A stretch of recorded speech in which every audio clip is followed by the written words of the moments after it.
It's finally here, the last Eastward stream. Welcome everyone. Let's go straight to the living room.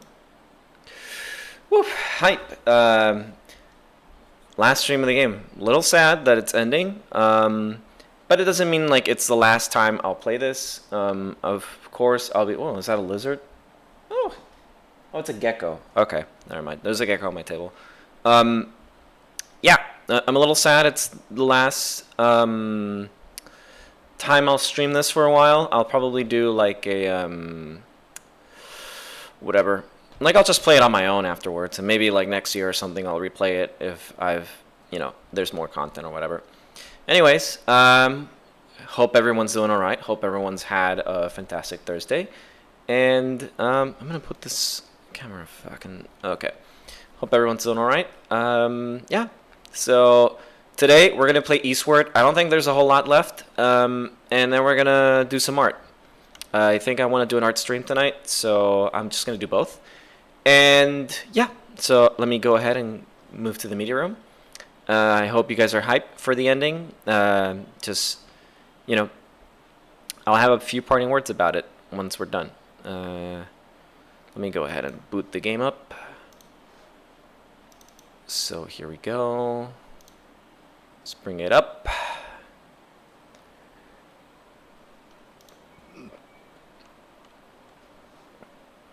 Let me check something.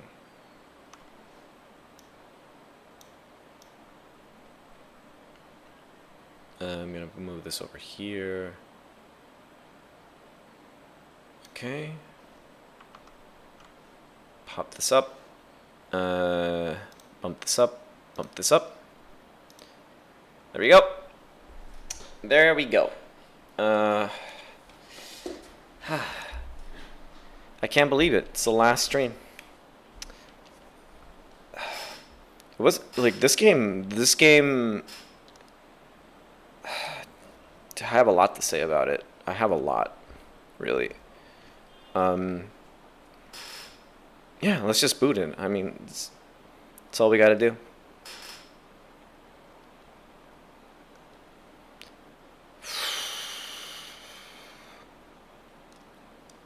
I mean, last stream was just like long as shit, but it was also like there was so many things going on, and it was a lot of like just deep shit going on, and God, I can't even begin to explain.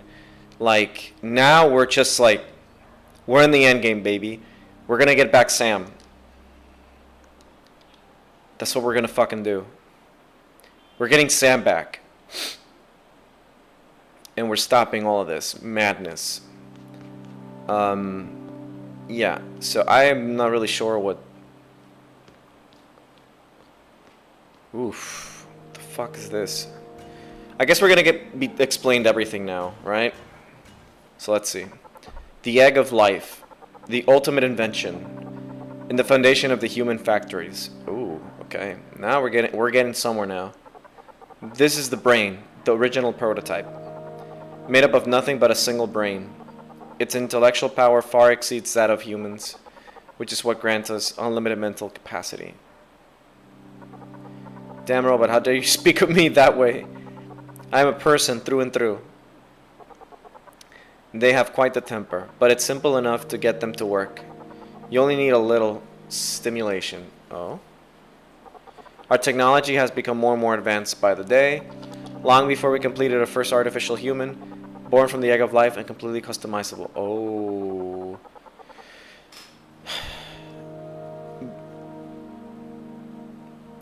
So they're making it...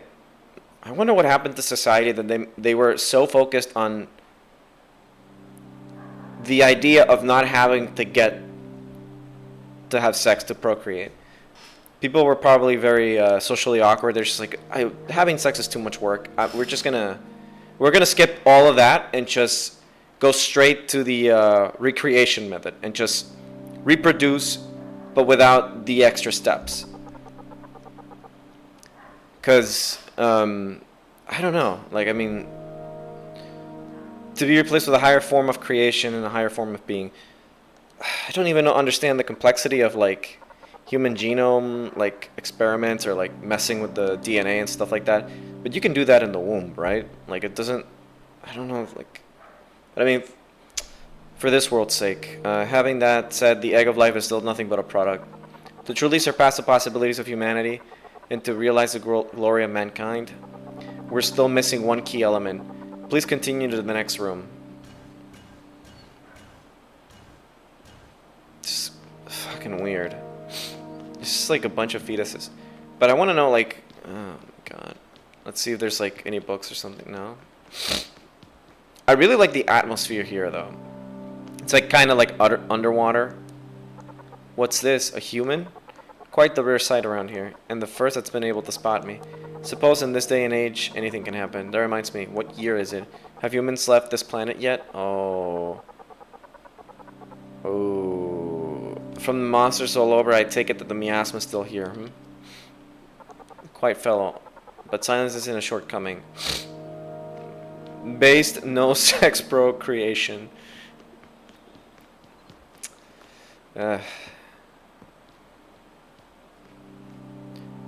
Oh my god.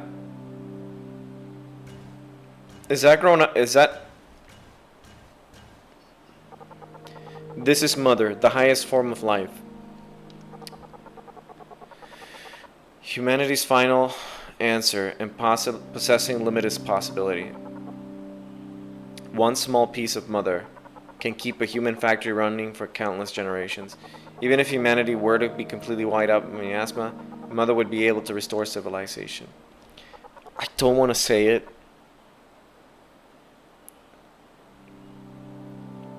Cause it's Sam, and I'm just gonna keep it to myself, really. These are 3 elements to restoring civilization. Charon sows death, mother plants life. Humanity must continue the cycle of death and rebirth in order to reach its true potential. I mean, God.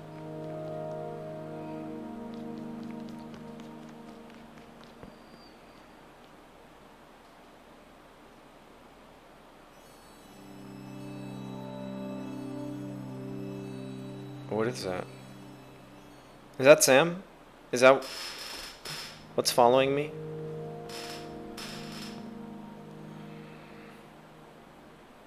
Wait, oh, was that a mistake or...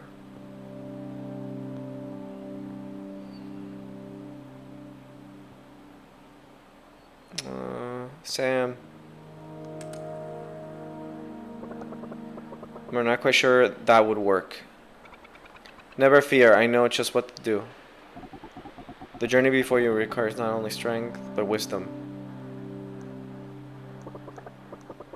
Okay. Oh, this is just like our memories, right?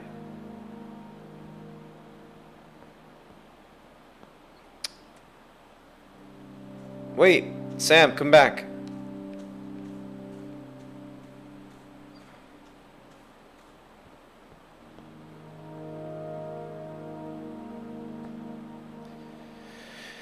Get ready to test your memory. Oh, fuck.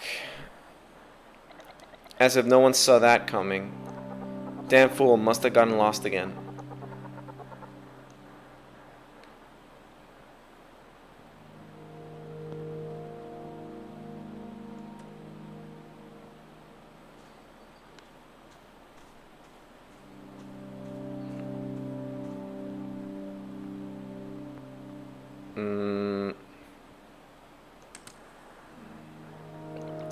But I still can't help but feel that we're missing that yes factor, the ultimate clincher.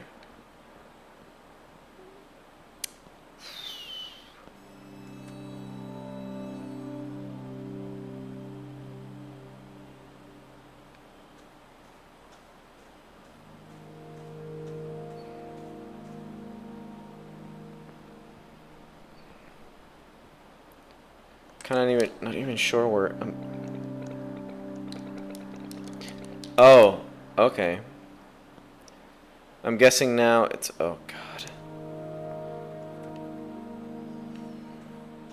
So would it be this one? Okay, there's progress. This meal, it tastes like friendship.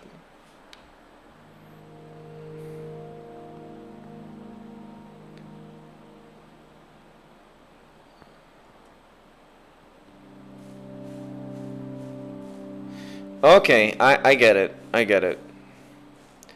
So follow the one that... Okay.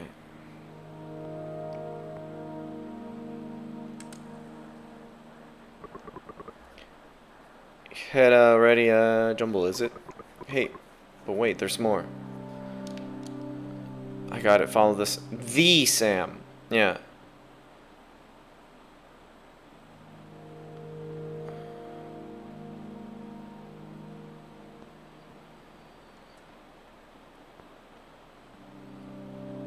I guess the bottom one.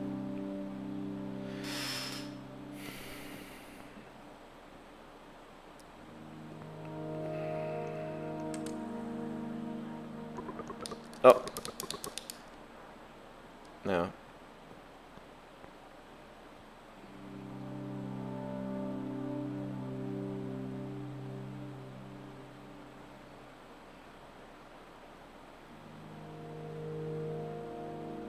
What the fuck would I know? Okay. I think it should be this one.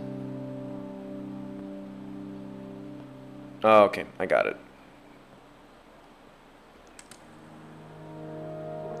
Our goal is just ahead.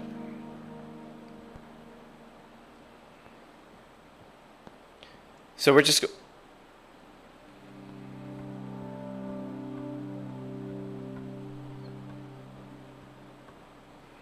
Oh, it's the red. Okay. I'm kind of not paying attention, really. Like, I am, but our goal is just ahead. Yeah, I need to, okay. I need to look for the red boots. Okay.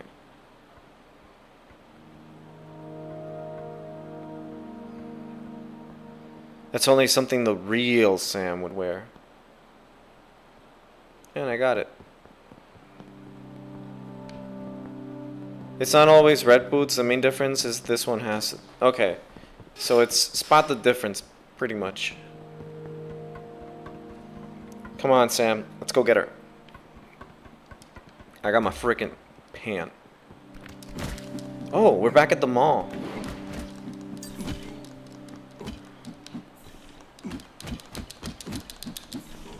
Oh, God.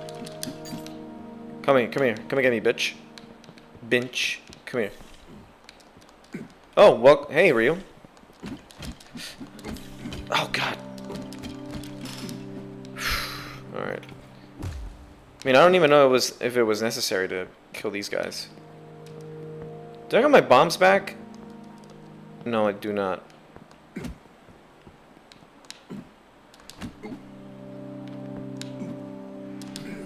Oh. There we go.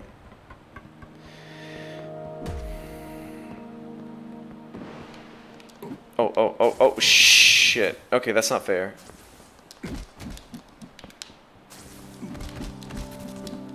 Okay.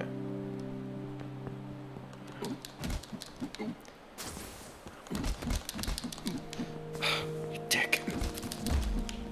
There we go. I gotta eat something. Drip fried rice, yeah, sure.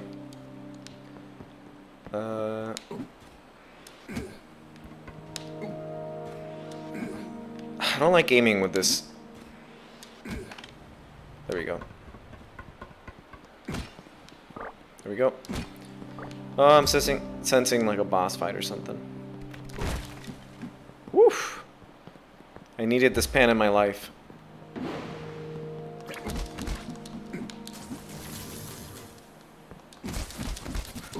Get the fuck out of here.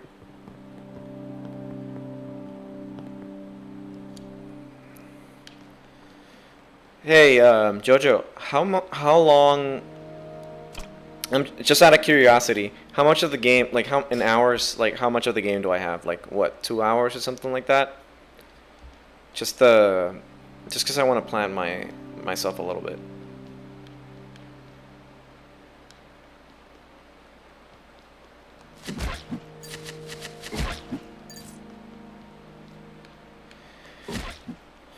Maybe 2? Okay.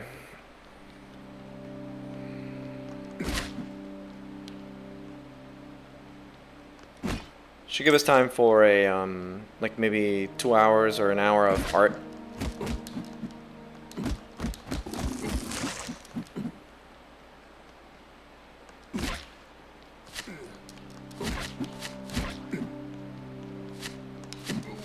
Oh, bug! Get!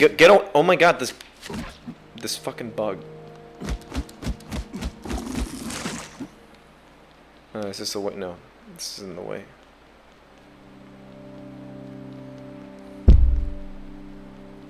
Okay, this way. Oh shit, sick. You found a heart. It's pretty much put there just to... What's going on here?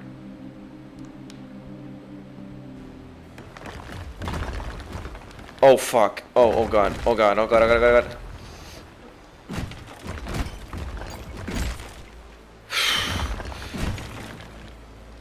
Open the door. Open the door. I haven't seen these snakes in a while. What the fuck are you?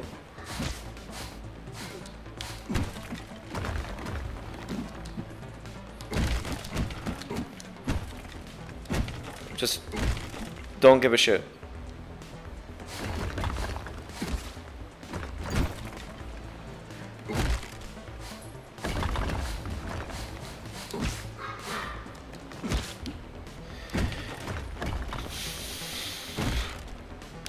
Okay, okay. You feel your sins crawling up your back. Oh no. But John was good.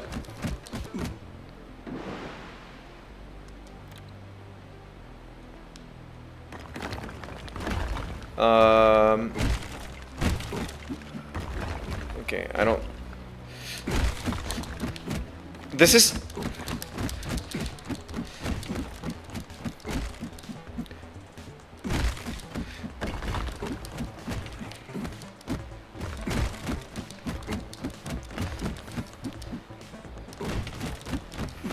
Okay, okay, okay, okay.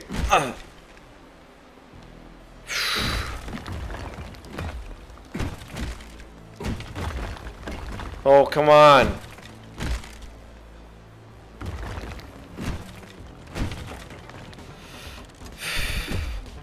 Wait, I gotta go back? Oh, shit. No. What if the miasma's just right there? It's there, it's there.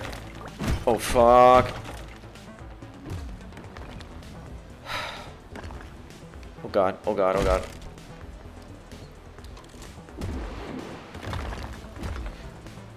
Okay, just avoid the enemies. Just skillfully avoid them.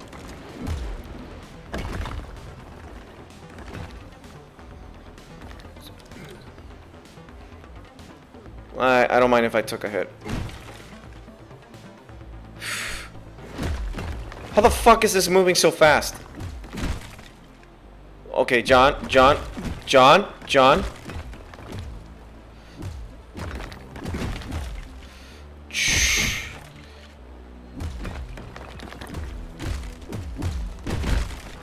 Please, please.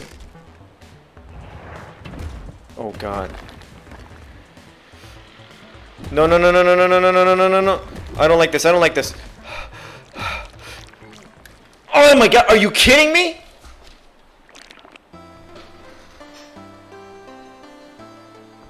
God.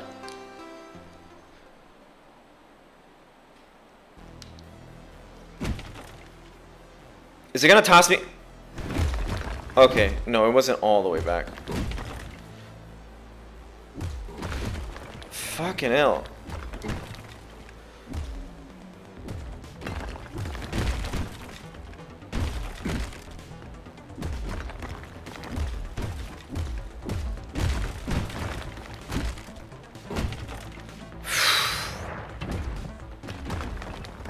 Dude, please stop.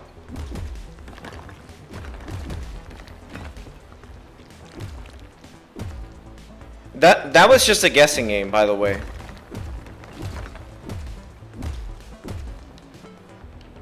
Is it? Okay. Oh, that's absolutely not fair.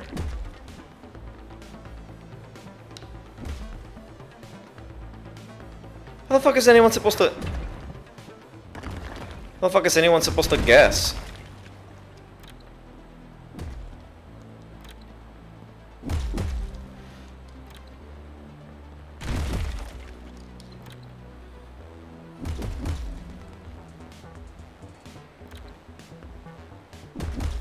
God damn it.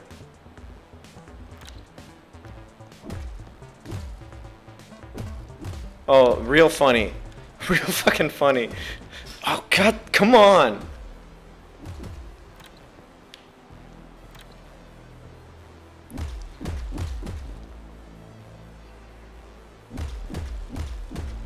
Stop.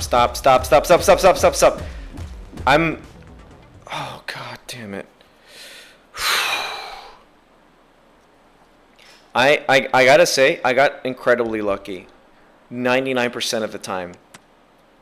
Because it's not like a lot of it has any warrant. You don't want to watch TV? Then what about your favorite game? You want to play Earthborn? Let me go. Oh, Sam's there. I'm not anyone's mother. Now let me go find John. You still don't understand, do you?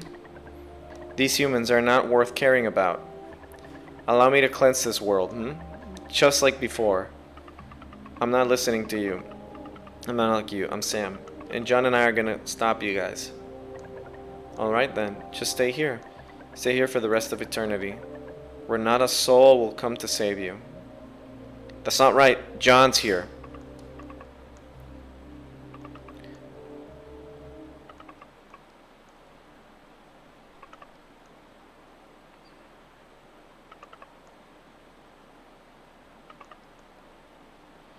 There we go.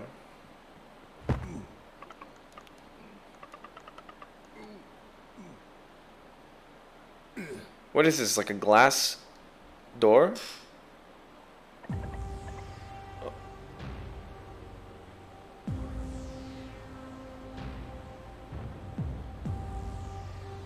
We were duped?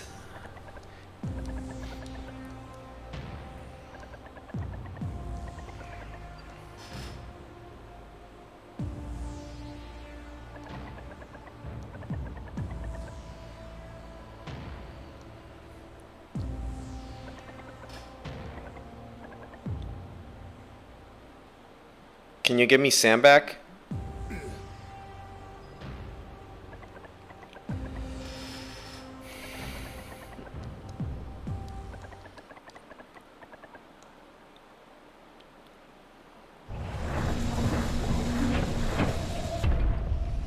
Oh shit. Well, I guess I gotta get one of these. Let's cook a little bit. No, there's nothing here. Not all reunions are a happy affair, but turn back now and there may be another opportunity for a reunion at all. Was that like a slight at an ending? Because I can't go back. No. Maybe if I go this way? Nope. Okay. That would have been like interesting if you turn back now and then it just gives you a different ending.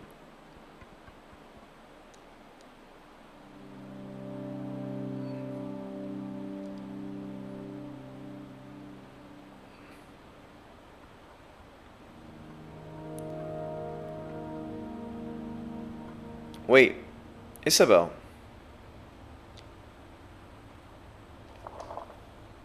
Turn up the music a little.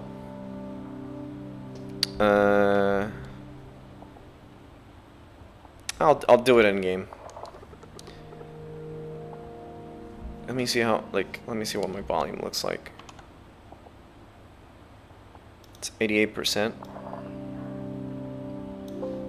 It's risen a little. And let's go back.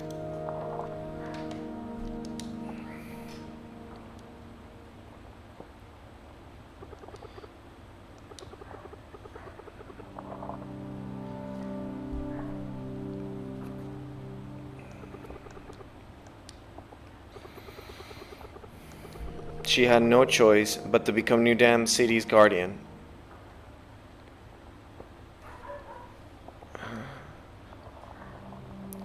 What?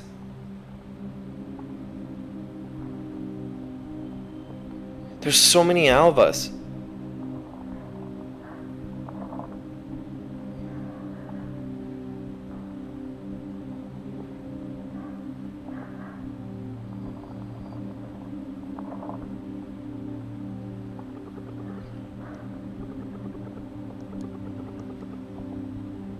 She and the train have finally merged. And soon the miasma will cleanse all of humanity. Her children will emerge from the factories once more, and they will carry out her dreams for her.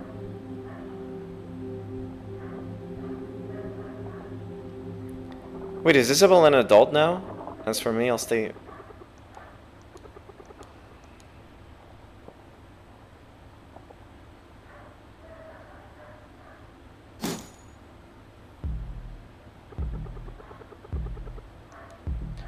What? I don't want to have to fight her.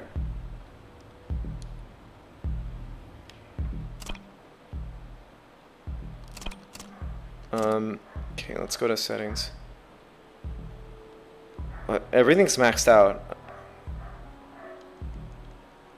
Oh, no.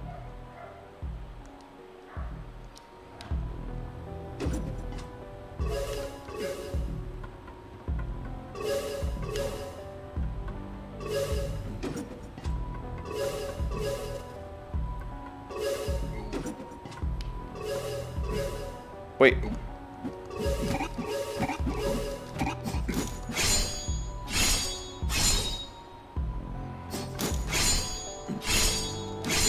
Wait, am I playing a battering game? Oh my god.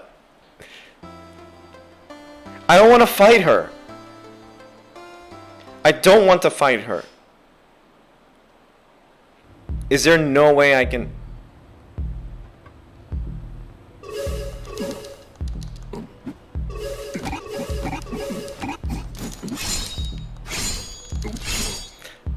What the fuck?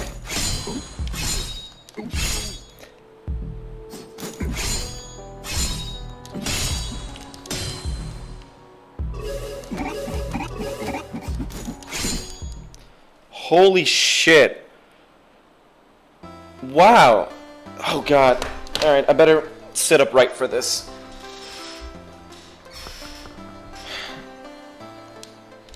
Fuck. Okay. But this is like, I don't get it. Like the entire game.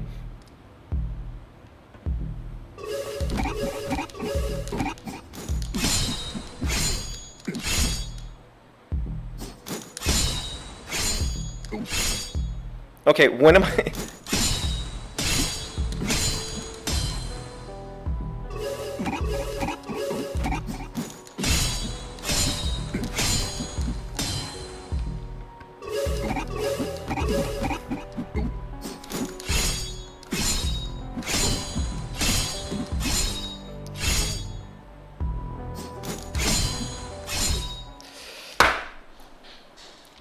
Wow, okay.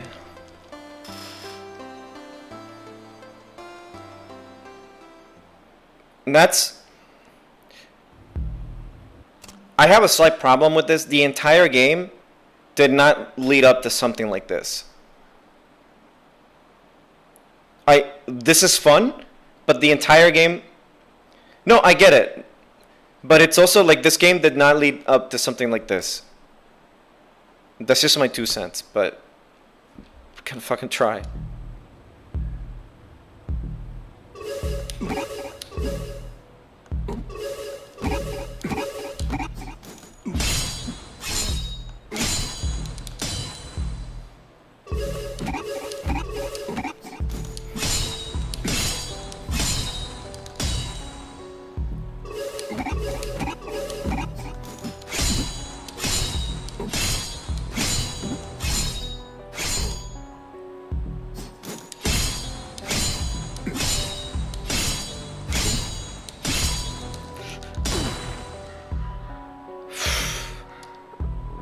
grown stronger.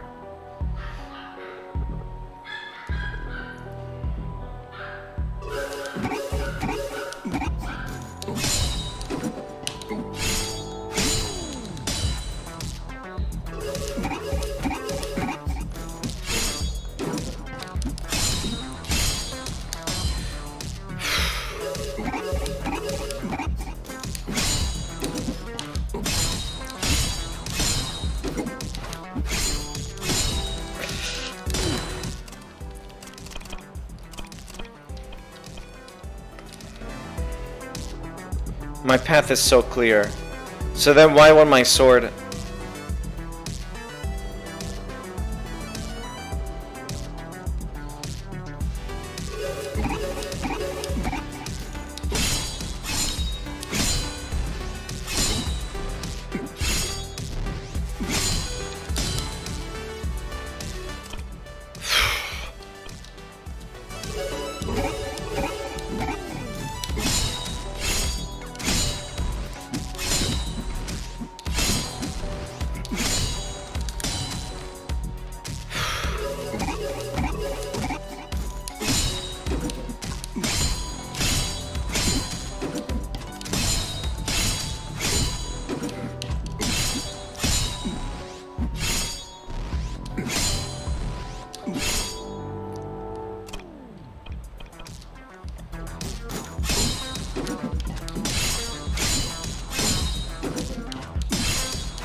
Fuck!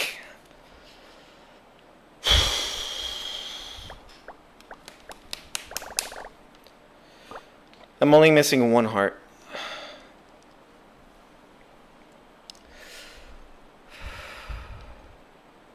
I like that a lot. I wish the game had more of this.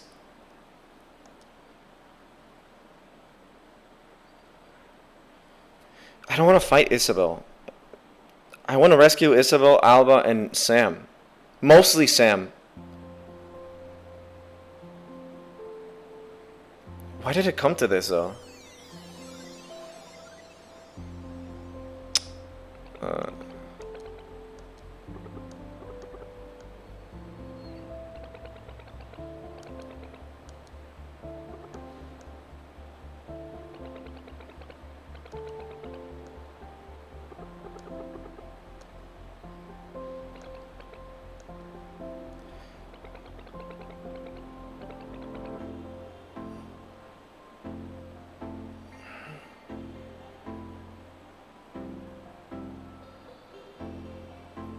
Wow, I'm actually sad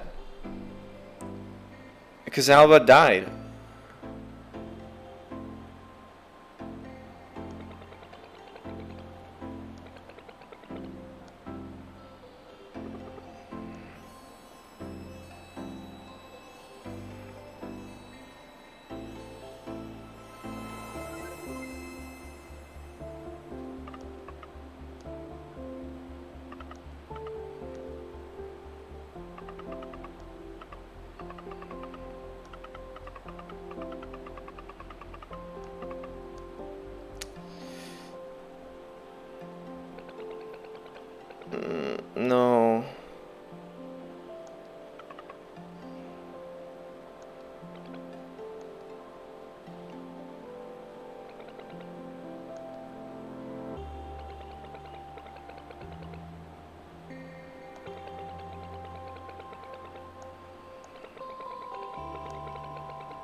Give me 1 second.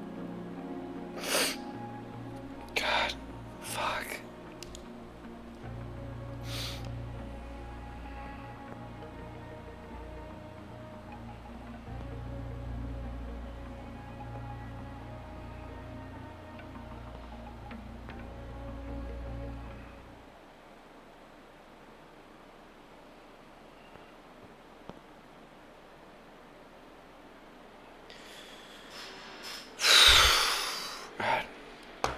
Just give me 1 second.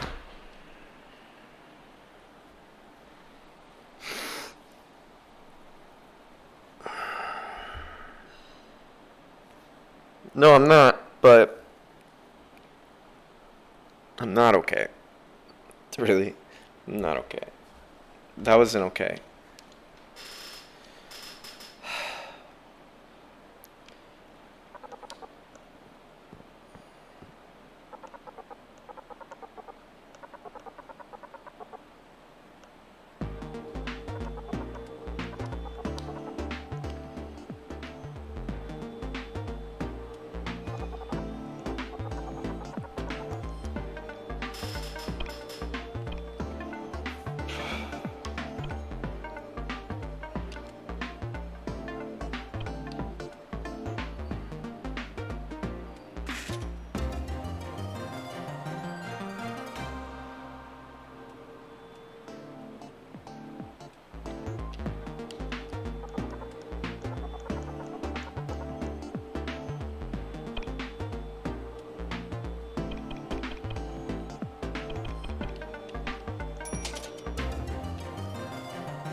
This game really got me in the feels. If I get quiet, I'm just taking it all in. I'm a little blindsided from what's going on, so you know, just be a little patient.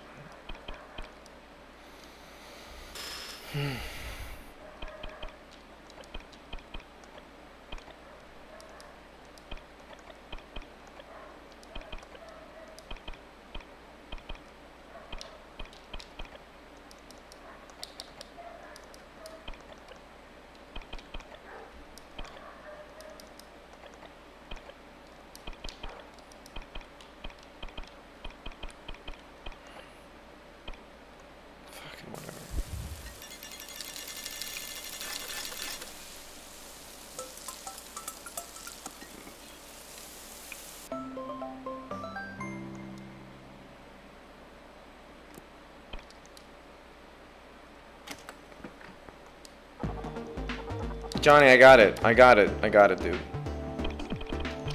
What the fuck is wrong with this thing? 1, 2. Okay. Must you really go this time? I'll miss you. In the coming days, I'll be more like a particle, a wave traveling across the universe. I'll miss this fridge.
Alright, let's do this.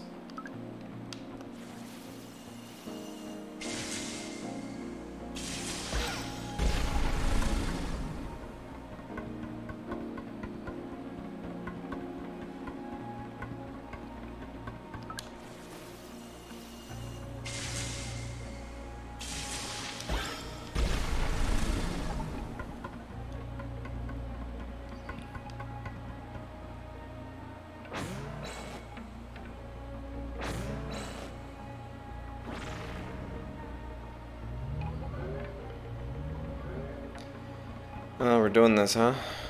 Alright.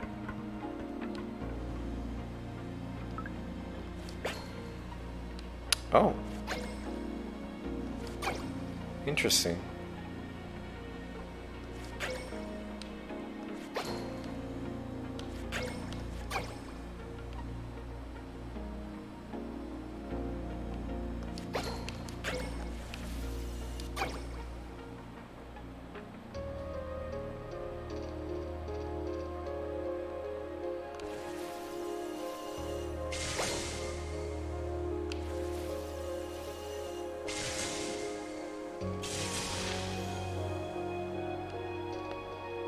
I'm not gonna miss this time.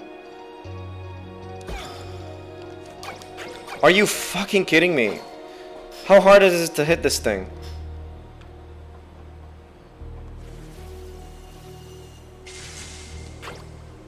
Fuck.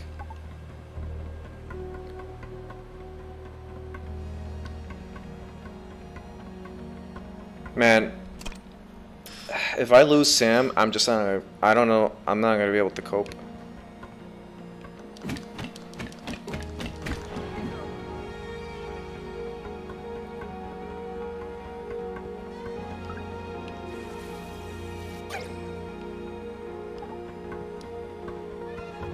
I like the music here though. It's a little more calming, but it's still like, I'm still not okay. Oh, I guess I just, the map, okay.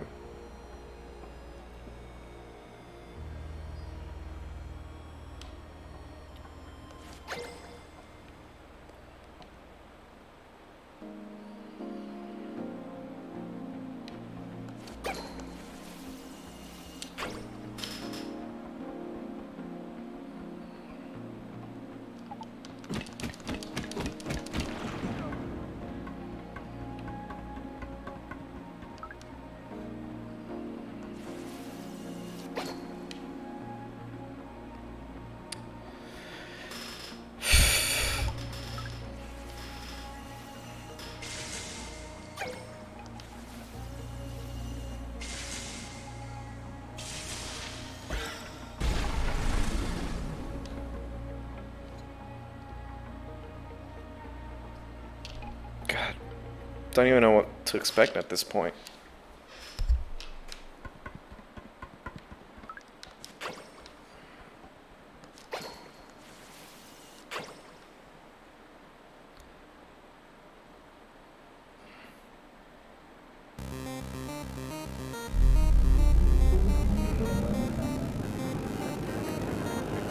Oh no.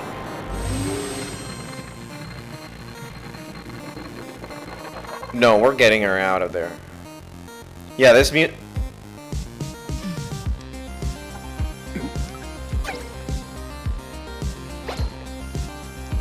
This is rockin' music.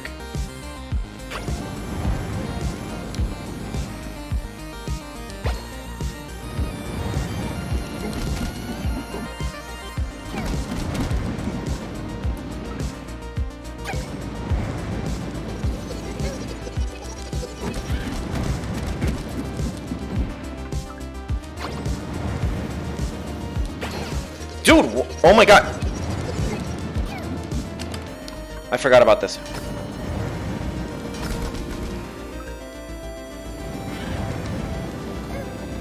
Okay, can you let me?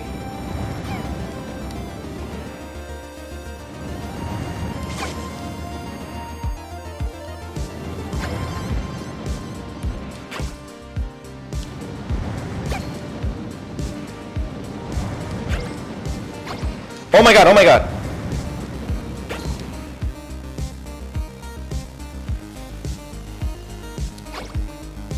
Okay, fuck.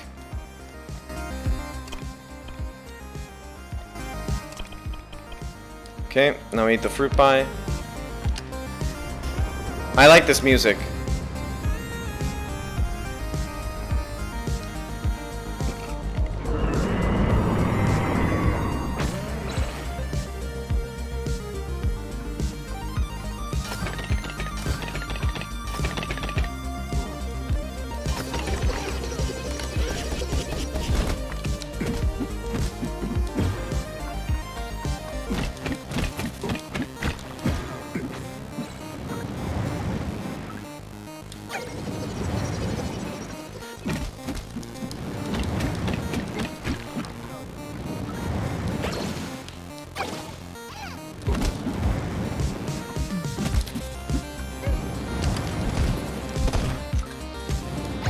Must this thing deal so much damage?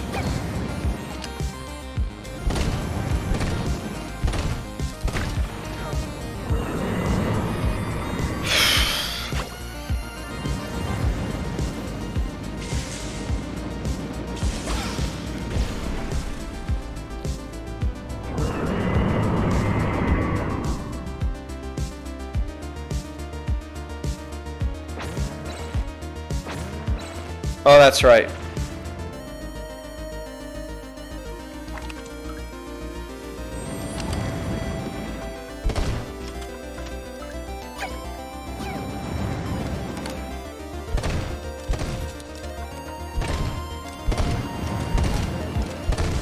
Fuck off.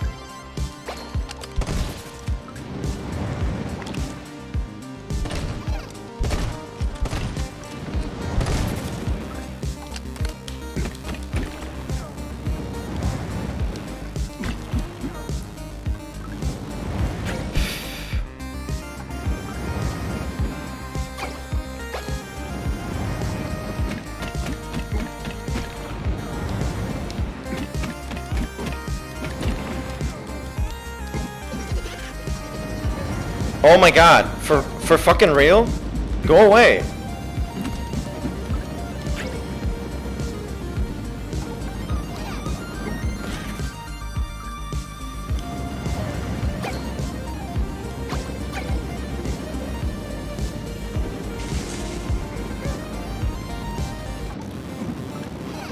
What the fuck am I supposed to do here?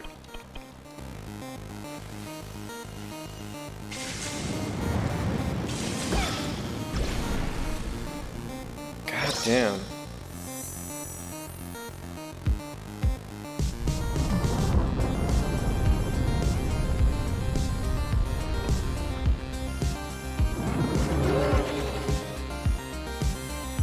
Oh, fuck.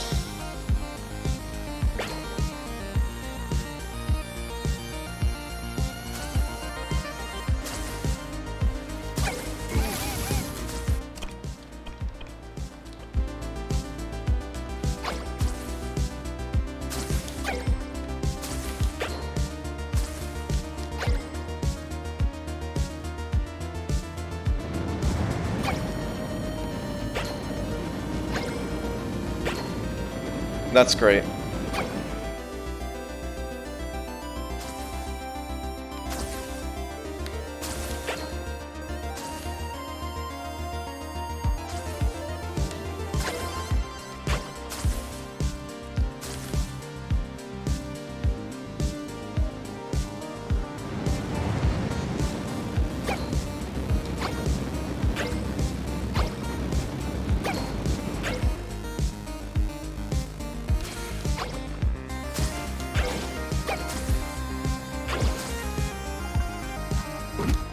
Oh!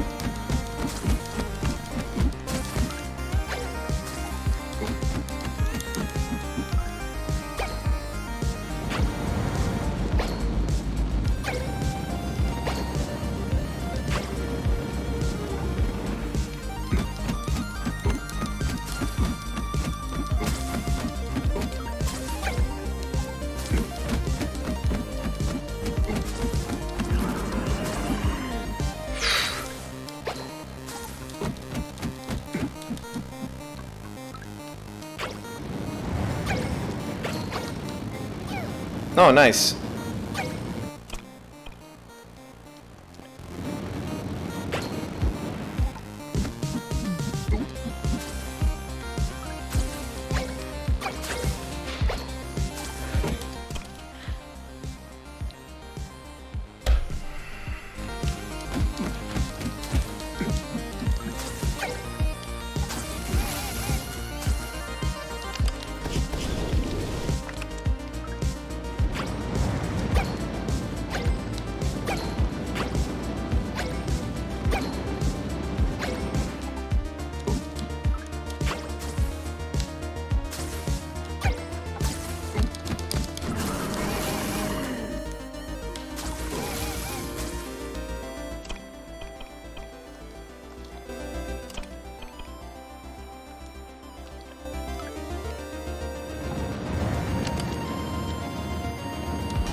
Is that gonna be enough? Oh no, it's not.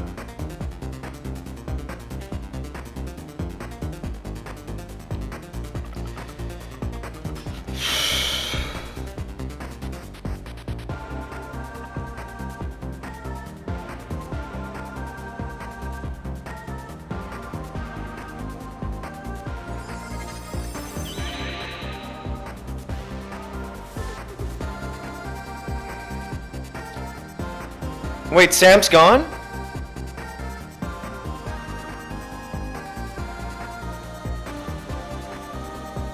No matter. The fucking music is bonkers.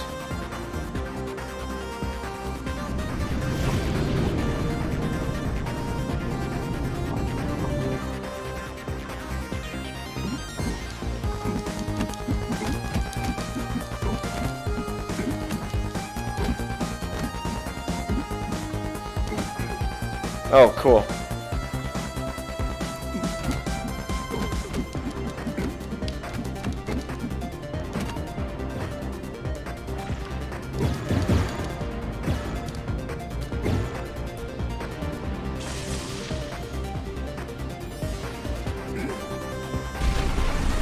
Hell yeah! Come on!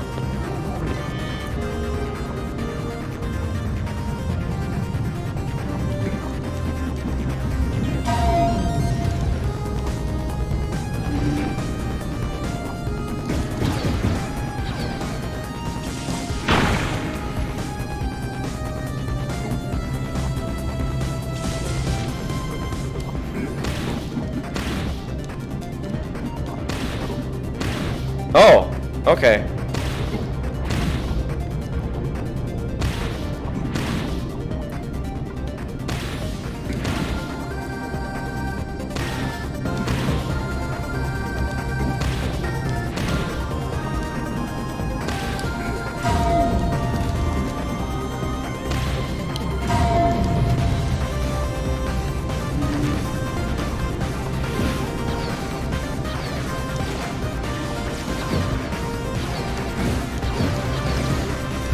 Just let me charge! Oh my god!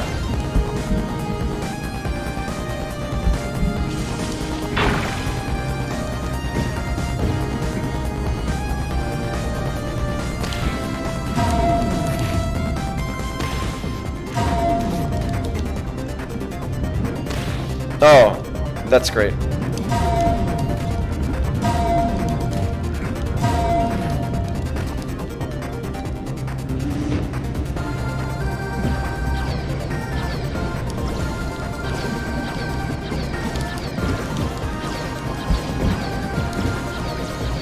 Oh, I'm just meant to take damage. Is that it?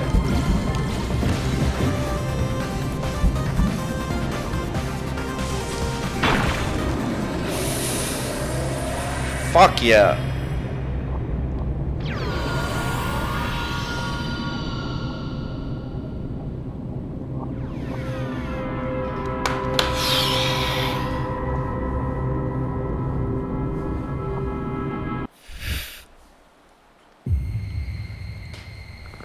Knees weak, palms are sweaty.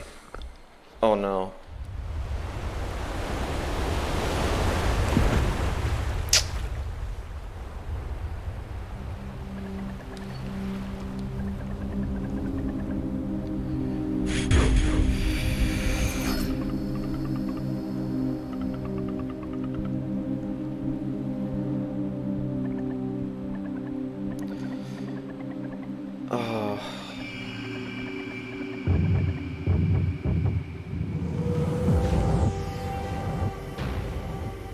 Another boss fight?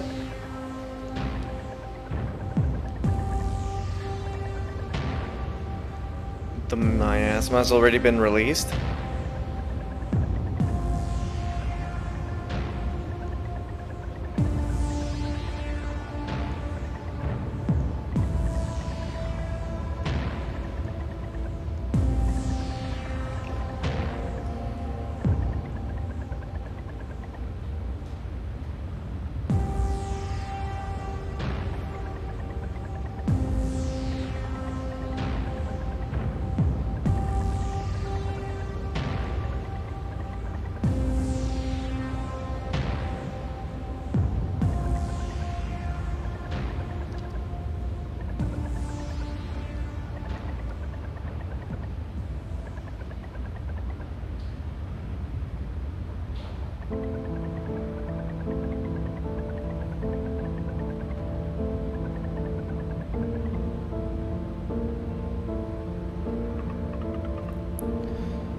Wow, holy shit, this pixel...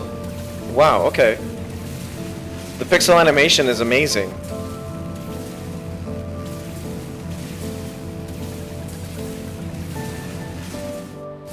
No, Sam. No, Sam. Sam, don't.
Sam?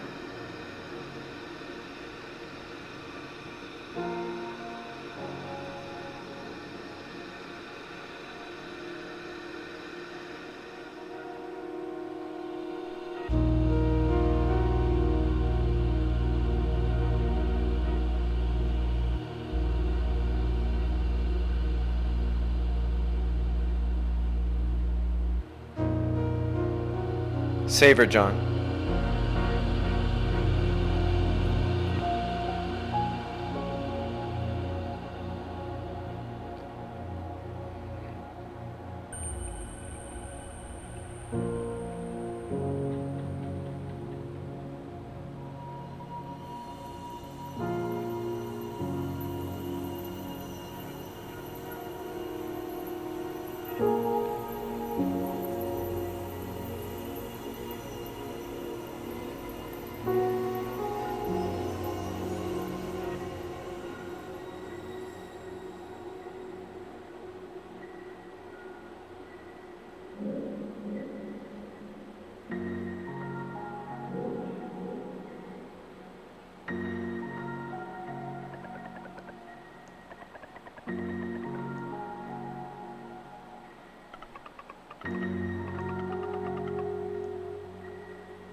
Sam?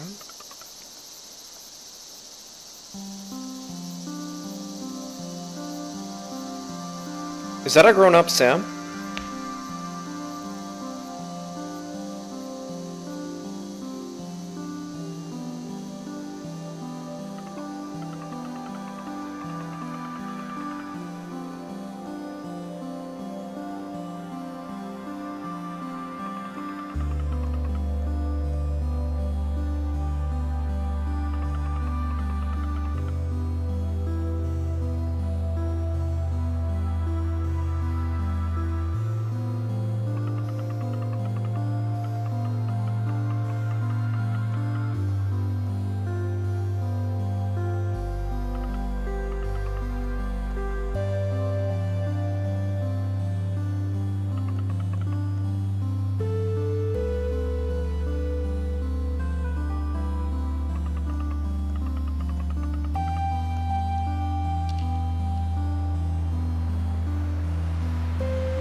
Oh, real.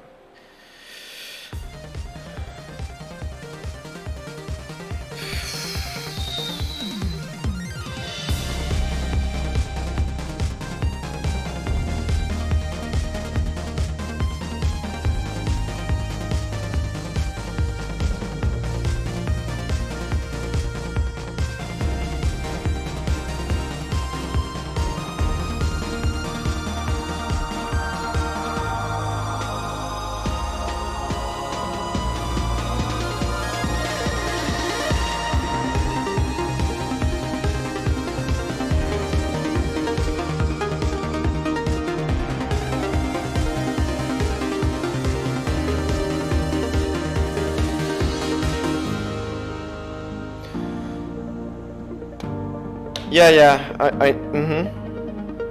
I'll stick through it.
Oh my god, thank you, Pixel. Thank you for this game. God damn. Alright, where's a Marvel post-credit?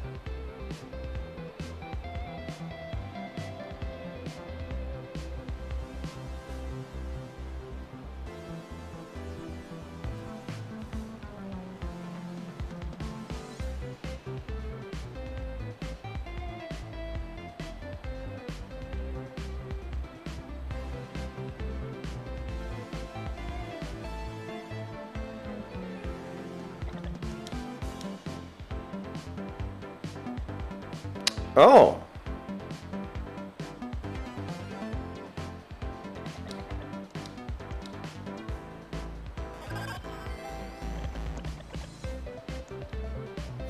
Oh, he's alive.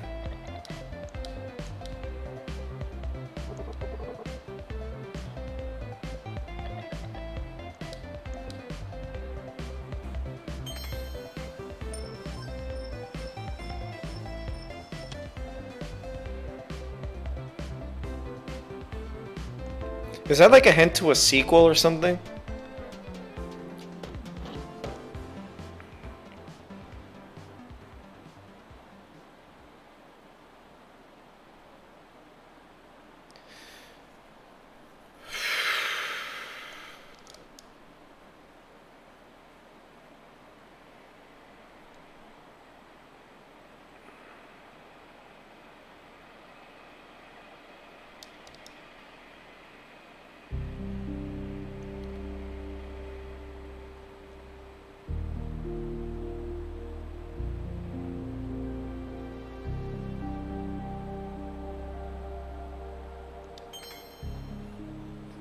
I mean, he redeemed himself. He went back for his son. Is there anything I can know? So that's it. There's like nothing. Like after I beat the game, there's nothing.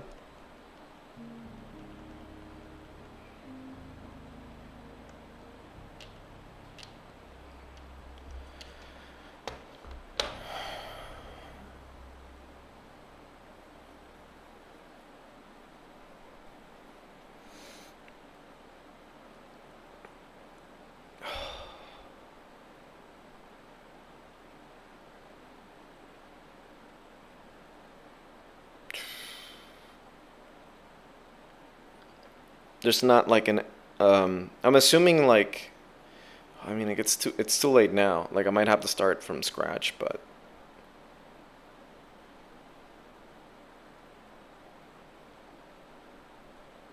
now that I found aside from Earthborn and all that. Well, I didn't beat Earthborn, and to be totally honest, I don't feel like starting a new game just to beat Earthborn. They should have really added like the Earthborn sent like something from Earthborn at the end, because then like don't have any other way to play it. So the only other way I could have played it is if I went all the way back. They should have been like, this is the last time you can play Earthborn. But what do I know?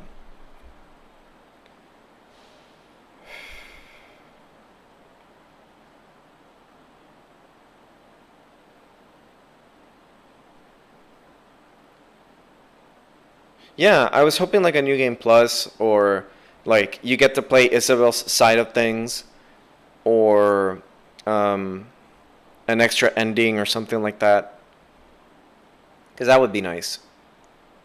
That would be super nice, but fuck.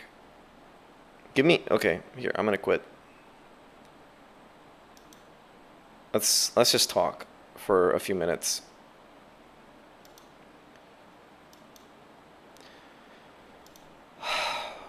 God damn, that's a game. That is a game. And I'm gonna move my thing here, my camera here, so it looks like I'm looking at you guys instead of that. That is a thing. That is a game. That is a very good game. That is. Fuck. It's just like, I don't think a game has made me cry in a while. This certainly did, and I'm very like moved.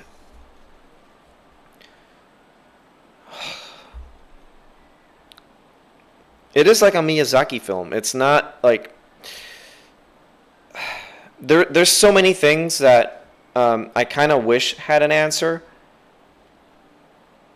Like, you know, Isabel and Alva, like, I mean, it's a bittersweet ending. It's not like full-on happy ending. Though I'm not sure if you get a different ending if it's I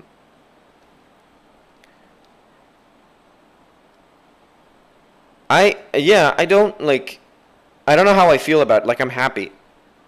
I'm happy for two reasons. Like the ending was good, but also like just seeing Sam again was just like, oh, she's there. And like I don't know. Like it's just like don't know how to explain it really.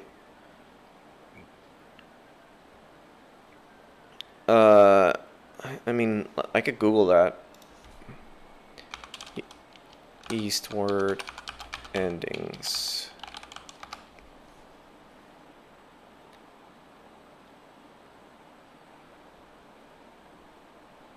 Is there a true ending for this game? Let's see what people say. So I tried looking through Reddit, Steam discussions, and Discord. I, however, have found that you can locate it through X. There's a YouTube video of this, but honestly, it's nothing special. So no secret to anything. I PM'd the guy who mentioned that the branch path at the end requires Earthborn completion, but I've received no reply. Best guess is he was referencing the death room. Okay.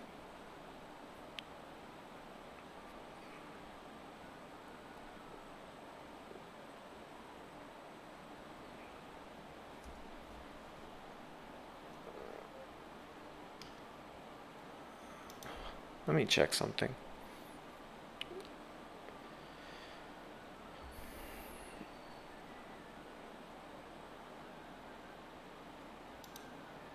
What do you mean?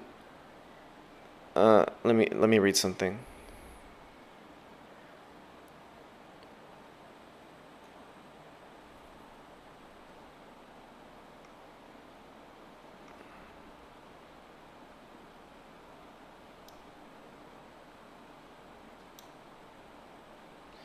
Oh boy, this news article I'm reading is complete. Like, what is this game about?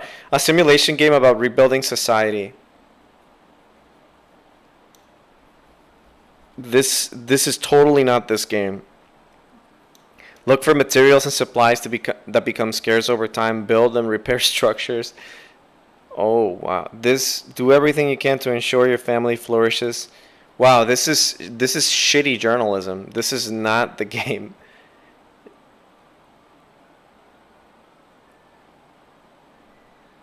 No. No.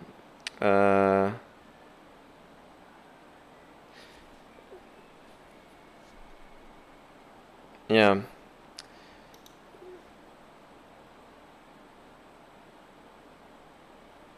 There isn't another ending. I just looked it up. Okay. Wow. Okay, here's what I'm gonna do.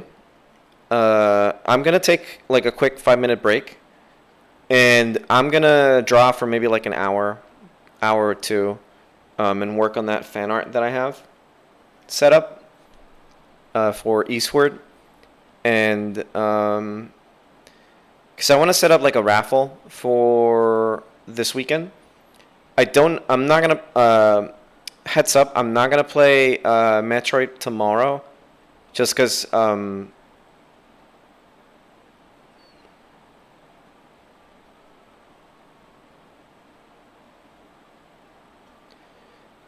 But yeah, I need a 5-minute break. I'm just gonna get like half a calzone, eat it, cry a little bit, and then come back and draw. So I'm gonna set up the media room here. I'm gonna set up. Let me add some text here. So let's see. Break. Art soon. So make source visible. Break. Art soon.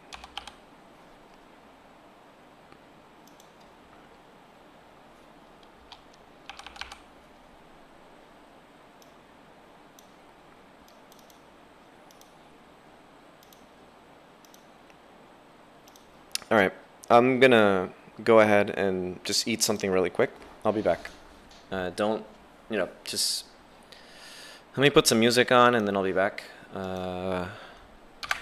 Let's put some lo-fi shit. Lo-fi.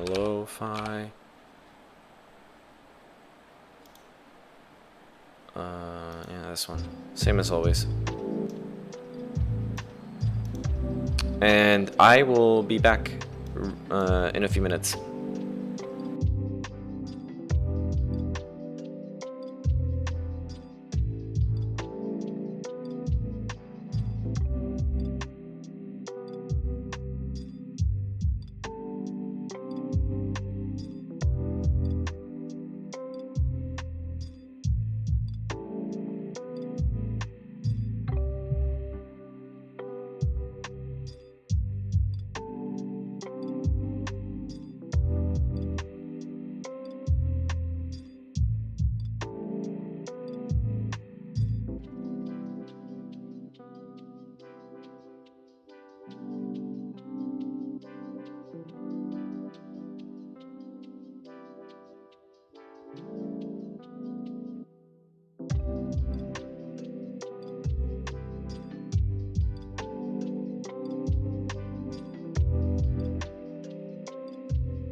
Just an FYI, the calzone is in the oven. I'll be back soon. Shouldn't take long. It's already pre-made calzone. I just gotta heat it up a little bit. I'm not gonna eat it on stream. I'm just gonna munch on it really quick, and I'll be right over. Just so anyone that's waiting too long. Yep.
All right, I'm back.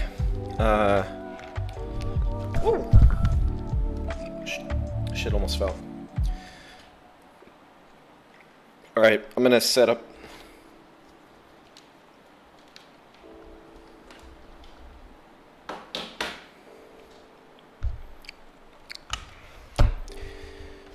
I'm calcified and I. Where's that cable? Give me 1 second.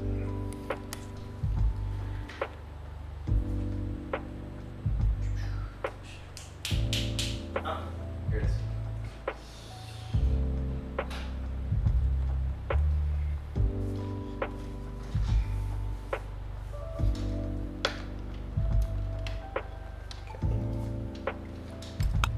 So many fucking hoops.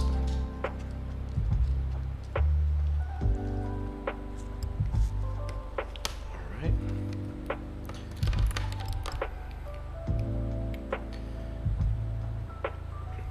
I'm not charging, I don't care.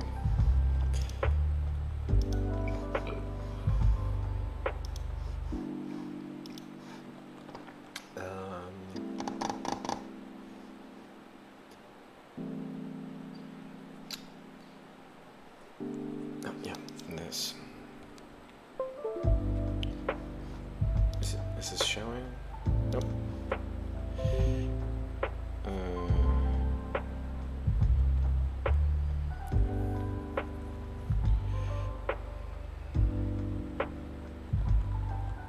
Okay. All right. Let me move a few things around.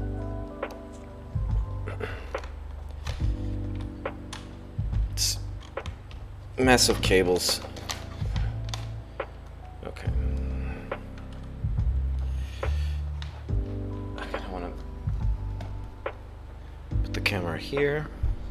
Put this here. Okay.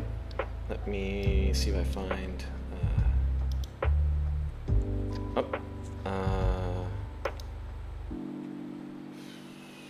Transform clockwise. There we go.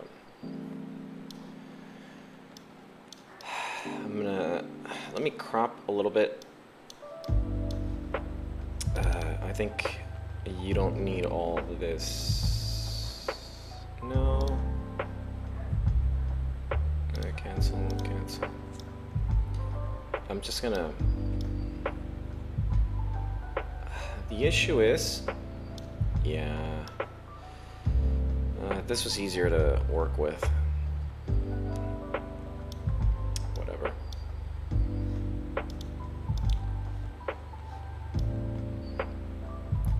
I just gotta put this over here. Yeah, there we go. Just make you guys bigger.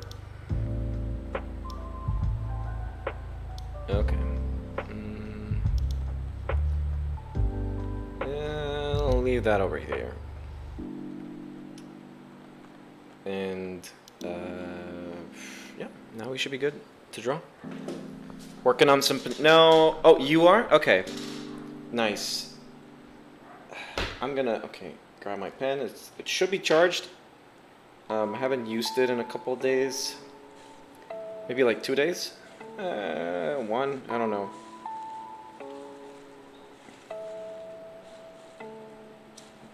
Is this not gonna go in? Okay, there we go.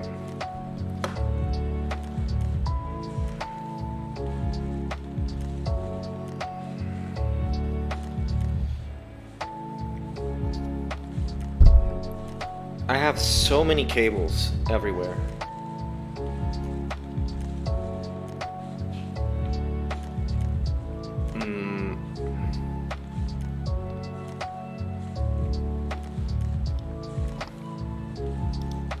I'm gonna pop out chat because I don't really need to be looking at anything else. And I'm gonna do live chat. I'll lower the volume a little bit.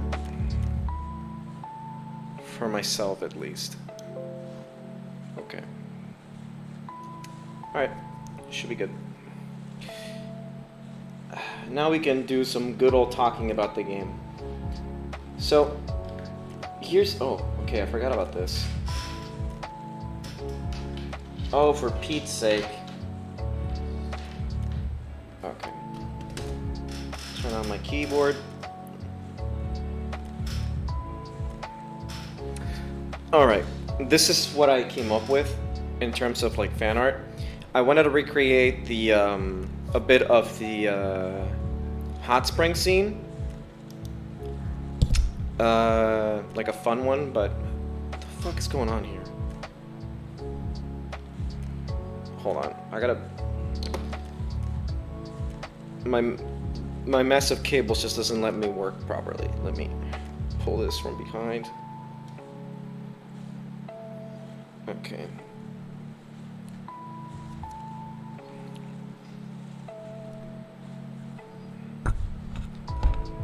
And this should be good. Okay. Something ain't right. Okay, I think now it's good. Oop. What happened here? Okay.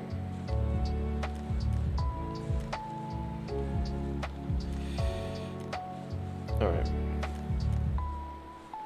Wait, is my voice on? Oh yeah, it is. Okay. Alright.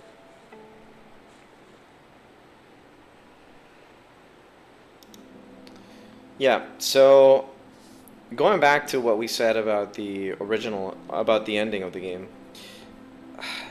God, I don't even know where to start. Really, not even just in general, I don't know where to start with this game.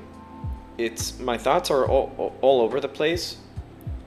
But I guess maybe I should start from the simple parts, the gameplay.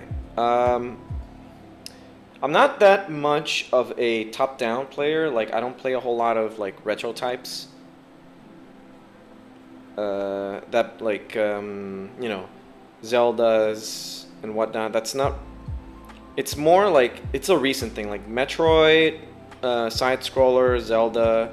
Like most people would consider those classic games. I just didn't play them growing up, so I don't have a whole lot of experience with these types of games.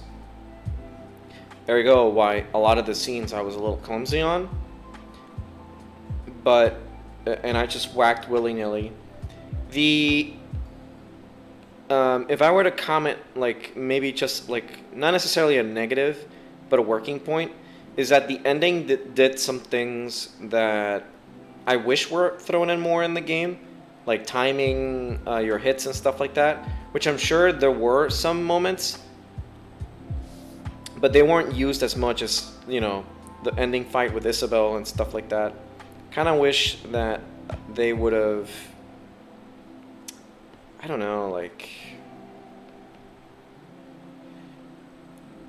sprinkled that around the game a little more. That would have been amazing.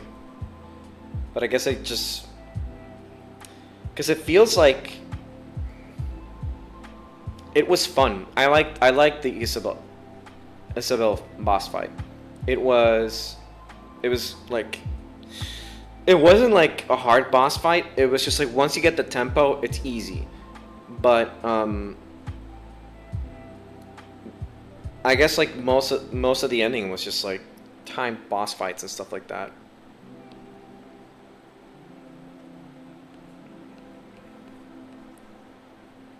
Because it's not like here's the thing, like I don't feel like the ending used a lot most of what you learned throughout the game.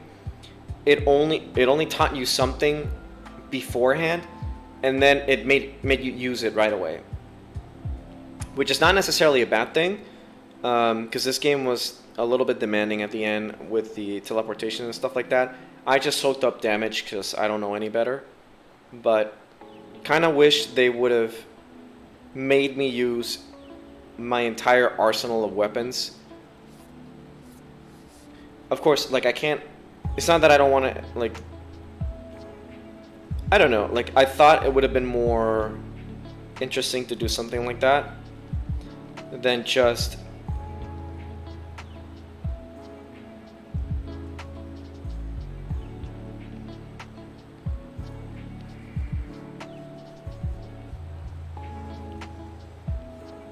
than just have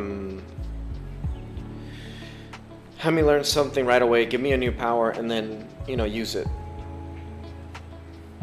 Kind of just makes me not want to, like, because I feel like that is a little bit misused. And another thing that I noticed is that the power-ups,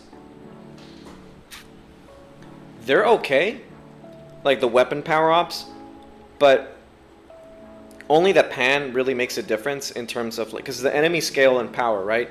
And you don't ever go back to older enemies. Like if you miss a power-up, you can just buy another power-up, like in the next town and stuff like that. So it's not like technically that's more of like a hard mode kind of thing that you can self-impose, where you go like, oh, I'm not getting any of the upgrades except the pan because it's story. But there was kind of like almost no point to getting the power-ups. Almost, I feel like you get them right, it makes killing enemies easier. Like arguably the one that you want is the bombs.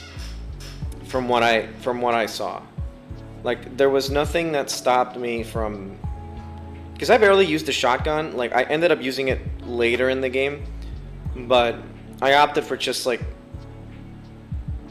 pan frying the shit out of the enemies. That's kind of like what I ended up doing.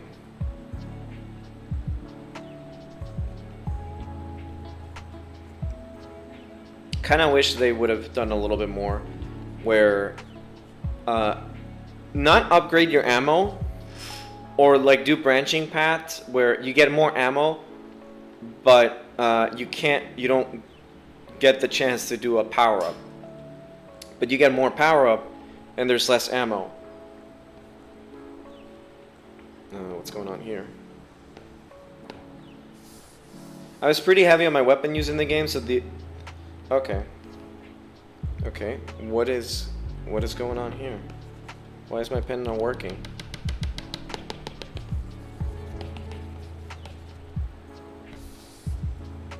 Is something the matter? Give me 1 second.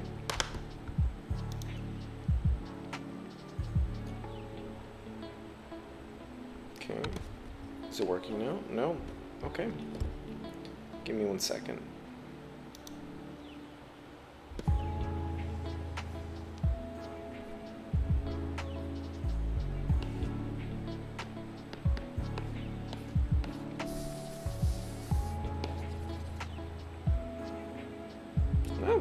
Okay, that's nice. It just...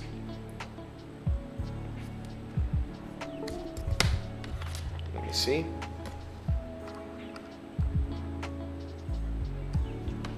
Should work now, I think.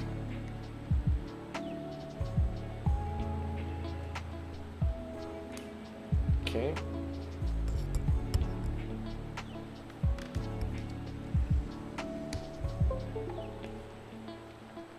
It'll fucking randomly do that.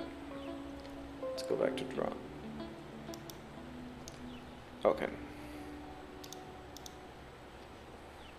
I wasn't very, I gingerly used my weapons because I was like, but that's more of a me thing. I'm not, it's like in Zelda, like I opt for just using the sword rather than using the entire arsenal of weapons. What I did end up using was the bombs. So the bombs made a difference for me. So yeah, the upgrades, like if you don't use the weapons, they won't make it much of a difference upgrading them.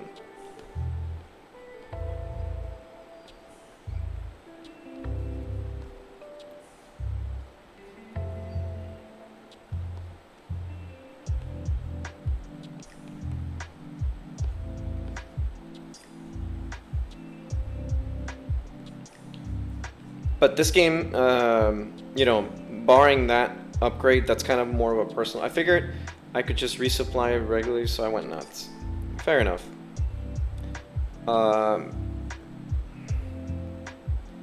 This game isn't grindy either. It isn't in a few spots where if you really want to get everything, you have to grind. But it's not that grindy. My only issue is that it's linear, so a lot like you know what, I don't mind the idea of if you miss something it's gone forever kind of deal. That I don't mind, because I don't even know what my argument was going to be for that. I think I was just more of I think that in lines more with having a new game plus, where you can try to get the achievements and stuff like that. Because doing everything, like, it's a 20-hour game. It's not a game that you can just. It is possible to do it in shorter time if you know what you're doing, but I don't know. Like, I don't know if I start again, I will lose all my progress in terms of like the achievements and all that kind of stuff. Like on Steam it's there, but if like I had it on, let's say, Switch or something, I'm not sure like the achievements carry over from save to save, because they're different, right? So what I'm worried here is that I'm gonna have to start like from zero, and that's a little like to try to get everything. And as much as I want to get those achievements, I don't want to have to start from the start. Yeah, it may be something that I do later on, but at the moment I just beat the game and I don't, and you know, the emotions are running high at the moment, so I don't think I'm gonna play this game too soon. Maybe next year I'll play it again on my own time, or whenever they drop new content or something like that, because I don't know if they've said anything about new content.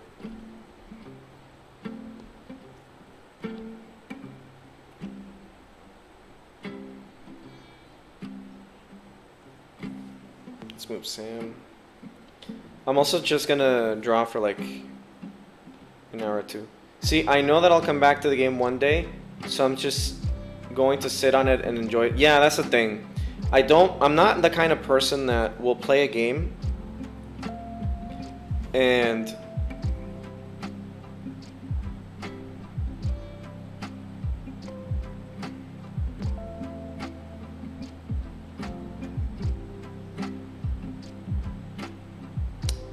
like immediately bend over backwards. It's like I gotta play it again. Like, I'm not a speedrunner. I'm perfectly okay with just stewing the game a little bit. Let it sit, mull on it, recommend it to people, see how much people enjoy it, and then after a year, maybe you won't forget all the details, but you'll forget some, where you'll come back, you'll do maybe some different things, and you'll be like, oh, holy shit, I didn't notice this earlier. But if I play it now, like, I just beat it. I got other games that I want to play. Like, now that I beat Eastward, there's Dread. There is I said System Shock 2, so I need to prepare that game. I don't know when I'll play it. Maybe I said next week last week, so I need to start it soon. I don't think System Shock is that long of a game, so it doesn't look like it, at least. It looks like an old game that I could probably beat in like a few rounds, so I'll pick it up for sure next week. I need to set up the mods and everything, because on Sunday I want to do art, if I'm able to, you know.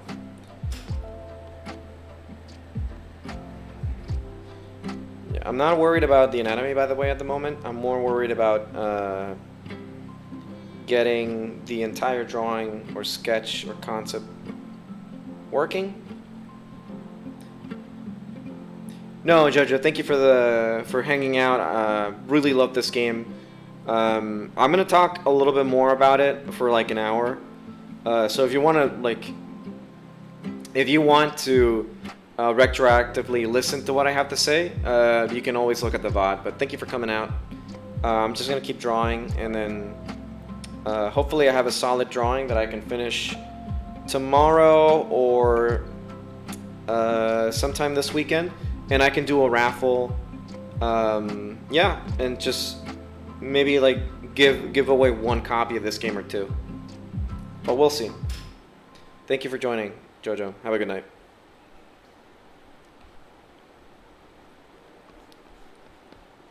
Yeah, I'm super happy about this game.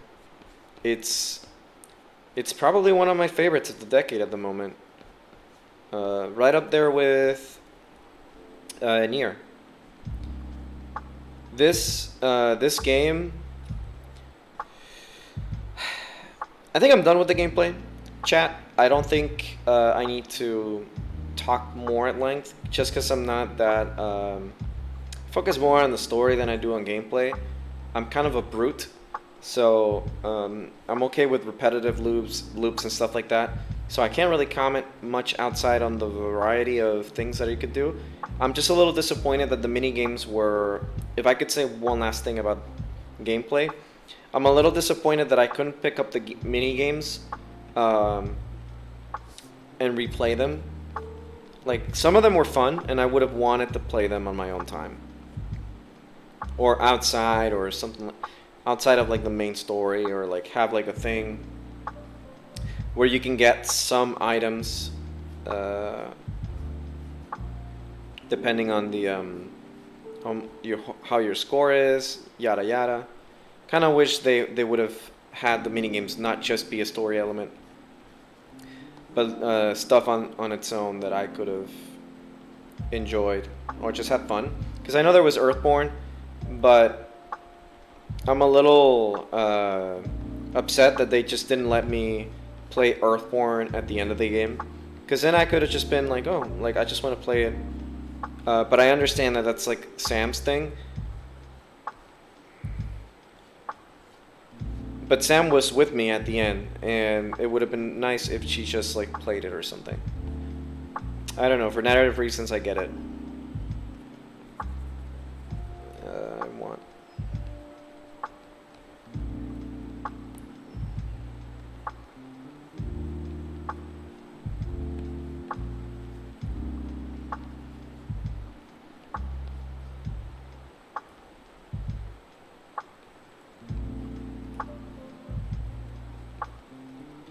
But yeah, I'm gonna move on to the story. I'm not gonna talk about the ending yet, because I think the ending is like a monster on its own. Here's it is a Miyazaki film, and this game, if like people say this is like a like, oh, this is like a Zelda, or they do any kind of like, what's Toby Fox's game, Undertale type comparisons, it's doing a huge disservice to the game, because it's so much better than that. This game, it takes references from everywhere, literally everywhere. These guys are the developers, creators, whatever you want to call them. They are gamers. They play video games. They watch anime. These people care about the medium that they're working on, and they love the pop culture, and they understand it. And a lot of the game was very much inspired, but in a great way. And it's very much like, it's very much a Miyazaki film, and it's not even like it's a recycled plot or anything. It's more of like the feeling, like the colors, the pixels, the use, like it's just narratively, it's very picturesque. It's very beautiful, and it takes all the right beats from classic anime films in terms of like the visual nature of things. It did a good job. It didn't feel like inspired in a bad way. Like, because you know some things when they call it inspired, sometimes it means it's a negative, but in this case it's a positive. It's very well inspired. but it did a good job at taking those inspirations and doing something unique with it. Even if the setting is unique, but maybe the human like harvesting and stuff like that, that's not the most unique thing out there, but they did something creative with the backstory and whatnot. And they don't really fully explain a lot of things. A lot of the stuff is just left up to interpretation because there's no need to explain it, because it's not important to the plot in a lot of regards, especially for the type of character that John is, which he's more of a I don't really give a shit of what's going on. Like, I just want to protect my daughter, or like I just want to take care of Sam. Like, that's all he cared about. And they did a good job with making you feel like John, or just taking in the world as John, where he was not really concerned with you know, the end the world kind of deal. Like, he was concerned about saving the world, but he cared more about Sam than the world itself. So that I did really like. That was a bit more fresh than just like becoming the protagonist that has to save the world.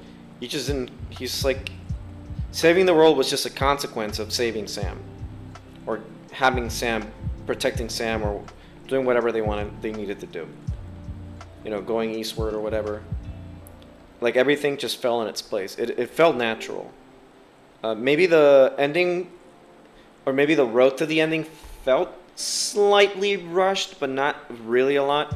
I feel like things just ramped up like to 100 the last few chapters, which I'm sure like it's either budgetary reasons or they just couldn't figure out a way to like make it progress naturally without like making the game drag on too much. So I mean, they were trying to find balance in there, and I found like it's alright what they did. So I don't mind it. They did a good job with what they had planned and everything, so it's fine.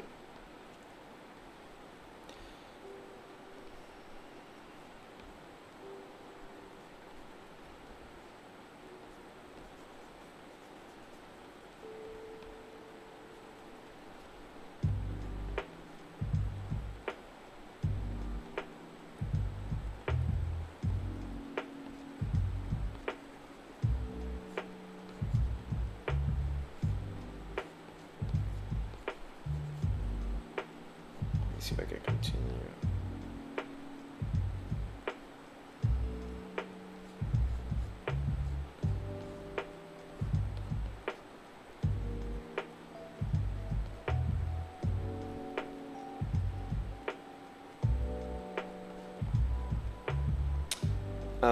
But yeah, in general, I like the story a lot. I feel like, you know, they handled tone pretty well. It wasn't like, how do I explain it? Like, things were taken seriously when they needed to be taken seriously, within the tone of the game, of course, because it wasn't like the characters weren't smart and quirky. They were just like, pretty much like John didn't talk, so he was just like, and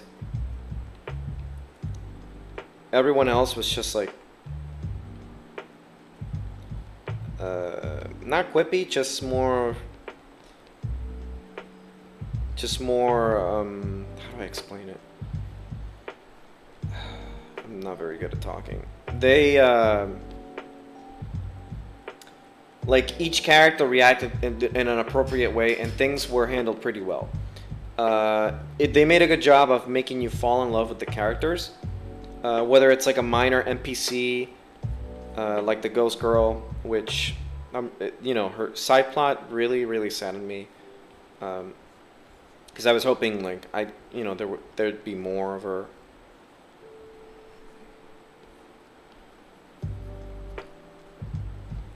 But there wasn't. They don't like back out where like they kill someone and it's not like a dumb kill. It's like they're dead, and there's a purpose to their death. But they do a good job of like making you believe they're alive, but then you realize no, like they're actually dead. So that was pretty good. And it wasn't like, you know, some characters died and those that weren't like really necessary. I don't know, like Alba's death was a pretty important reveal, and I think my only thing with that was that it was just like, I'm dead, here's a little bit of exposition, you need to go defeat this evil, bye Isabel, I love you. And that was kind of like, but it was what it was. Kind of would have wished to see Isabel's side of things, or maybe a happier ending for her. But I don't know that like they had intended for that to happen, or if there was something more there, or if they're planning to do something with Isabel for any DLCs. But either way, like, fuck, that was well handled. Like I wasn't very happy about that. It was pretty sad. And again, they did, you know, fucking phenomenal job with that.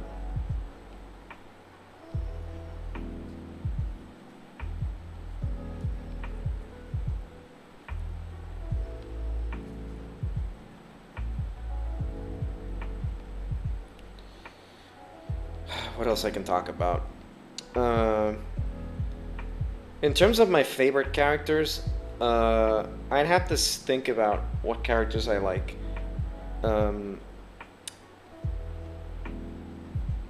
For main characters, I really liked,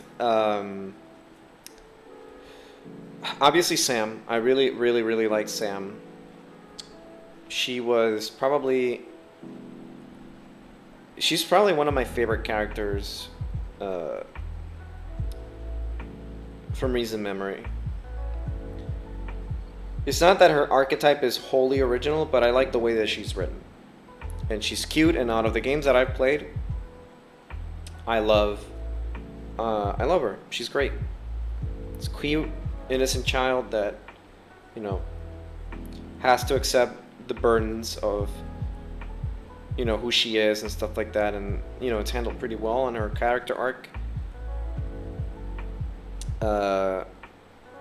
I'm not gonna say John, because John is supposed to be the player, and you know, as much as they play jokes on that he doesn't talk and whatnot, he doesn't really have much of a character other than accepting, what was the lady's name? The beautiful lady from the start. I forgot her name because it's so long ago. But that lady, the love interest for John, like one of his things was just coming into terms for a few things that happened throughout the game. But outside of that, he's good. He's not the best, but he's good. So he doesn't really rank high up there for me, but he's up there. I like Alba. She's great. She is a fun character. It's a shame about her ending, but I really like her. She does what she needs to do. I don't know if I like Isabel. The thing about Isabel is that she's the edgy type, and I don't know, like, I'm not a very big fan of Shadow the Hedgehog, and seeing that exact same character in another edgy character, I don't know if I like that. I'm not saying she's a bad character. Isabel's fine. Like, reading about her past and stuff like that is great, and I feel for her at the ending, but I can't say that, you know, being cool and quiet and edgy is... Ooh, the gecko's back. Is a character that's just like an archetype, and I'm not sure if I'd rank her too high up with that.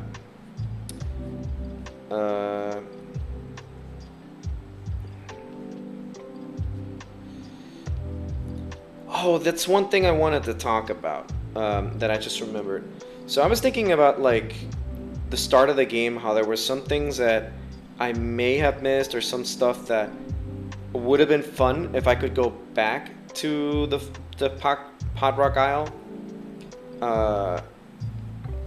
Of course, that would have been like counter to the game's narrative, but because it's supposed to be a linear game, and I get it. There's nothing wrong with that. But being able to go back to a few towns, like in whatever fashion, it doesn't even have to be like I'm going there physically. Like maybe like a spirit or something, and you just look around, and it would have been like a fine thing. But I guess like that's the whole point of what the fridge talks about, that those towns become memories, and you can't really like recover them too much. Maybe I'm looking a little bit too much into it, and maybe that's not the intention of the authors. But that's kind of like what I got out of it.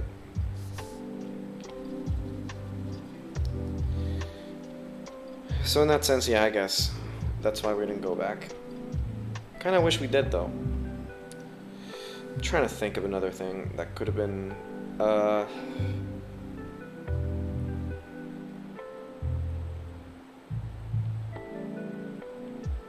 No, I think in terms of story, I need to think about what was my favorite section. I liked my favorite section. Let's see. Pod Rock Isle was okay. It's not my least favorite, but it's not my favorite.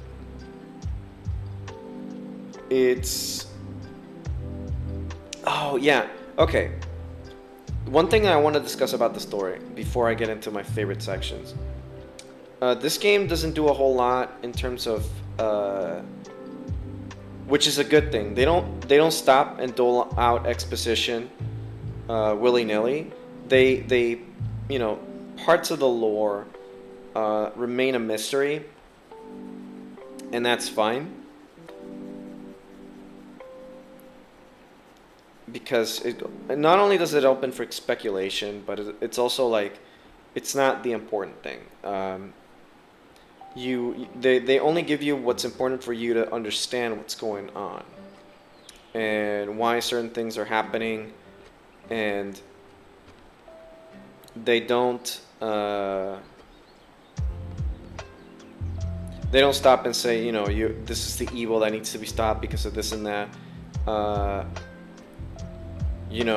John, you're the chosen one. This is why.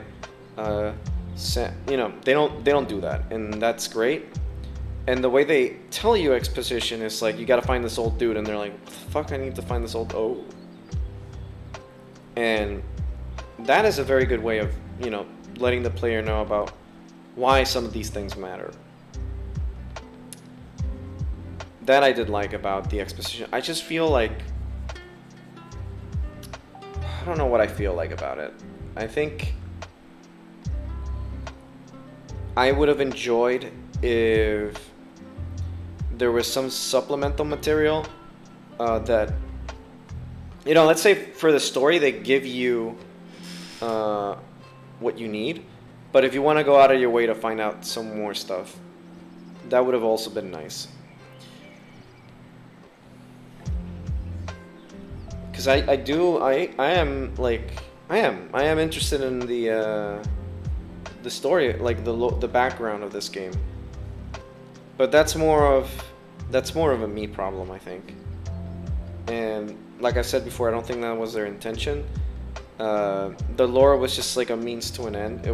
It's not the important thing that the player should be focused on. Because this isn't like a Soulsborne or anything where like the story is given to you in items, and like they're not really sure what they want out of the lore. Like in this game, is basically either humanity was on the brink of extinction, or scientists played God, and they wanted to focus on evolution. And this is what ended up happening.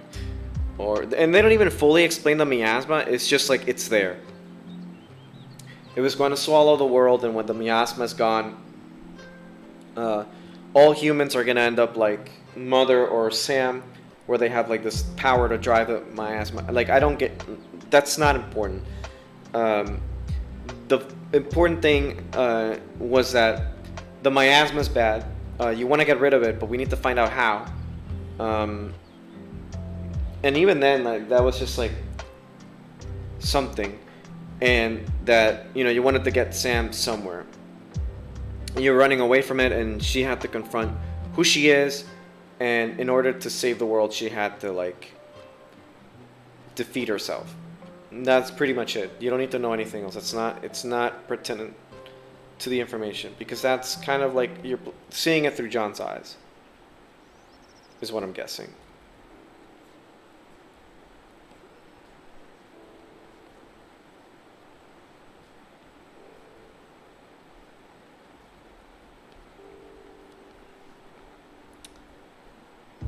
Yeah, let's talk about story moments.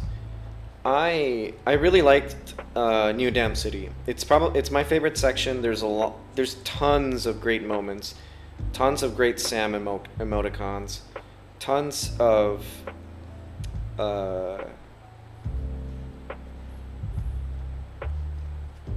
just there's a lot of content there. It's the biggest part of the game.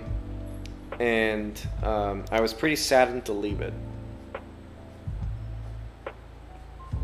because it's the one I enjoyed the most. The setting, the art, the pixel art, everything was just well done. They did a phenomenal job with that section.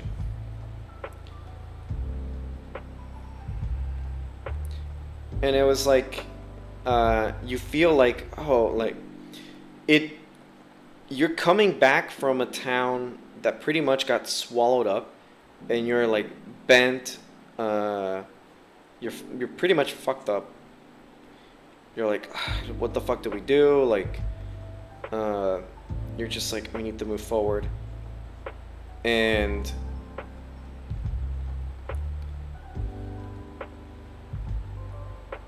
it's like the start is rough, because you're just like. And then they make you get used to it. You're like enjoying it. You know, you don't want these halcyon days to go away. And you know, and they hit you hard, and you're like, oh, God, I hope she's not dead. I hope they make it through. And you know, the NPCs make it through. Nobody else does, like from the main characters. You find Jasper a home too, and that's like, you know, you help him discover like, oh, this is where I want to stay.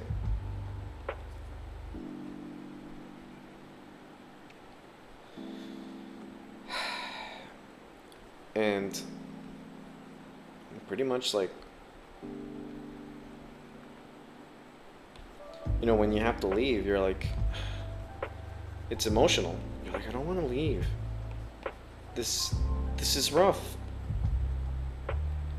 Why do I have to leave? But you have to. And they do a good job of doing an emotional thing, and it's just like, fuck. I don't want to leave. And the game like beats you over the head with the memory stuff, because you can't go back. Like, you leave and that's it. And you know, it keeps telling you like the fridge, like, you know, Sigma and Fridge just keeps telling you like, no, you can't, you know, can't leave, like your memories, but yada yada. And like most of the time you're like, haha, quirky fridge, but then you realize like, oh, the fridge is right. You can store these memories, but you can't like genuinely revisit them. You're just like, that they remain as memories, and there's fucking nothing you can do about it. And it's sad when, like, you know, when I see New Dam City, I'm just tearing up, because I'm like, I really like that section. Like, in terms of NPCs, Lee was great. I like Lee. He had some minor character growth, but I think I like that.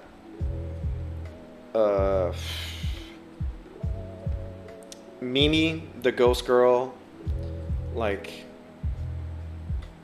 I liked her scary stories, and then you get to hers at last, and it's just like, oh, like, you're gonna break my heart, game? Is that what it is? Is this, you're gonna do me like this?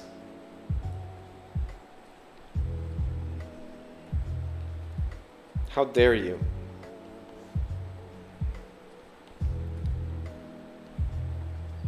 But it happened, and I really like that. That's another thing. The side stories. They like a lot of the game. If you want to play it straight to the end, you can do that. There's nothing wrong with that. But you're missing out on some of the most important thing of the game, and it's the side stories and everything. And we're looking at like a fucking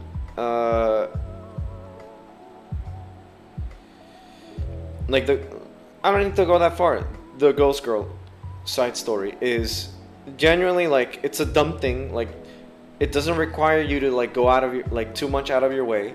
You just gotta look for these little statues, and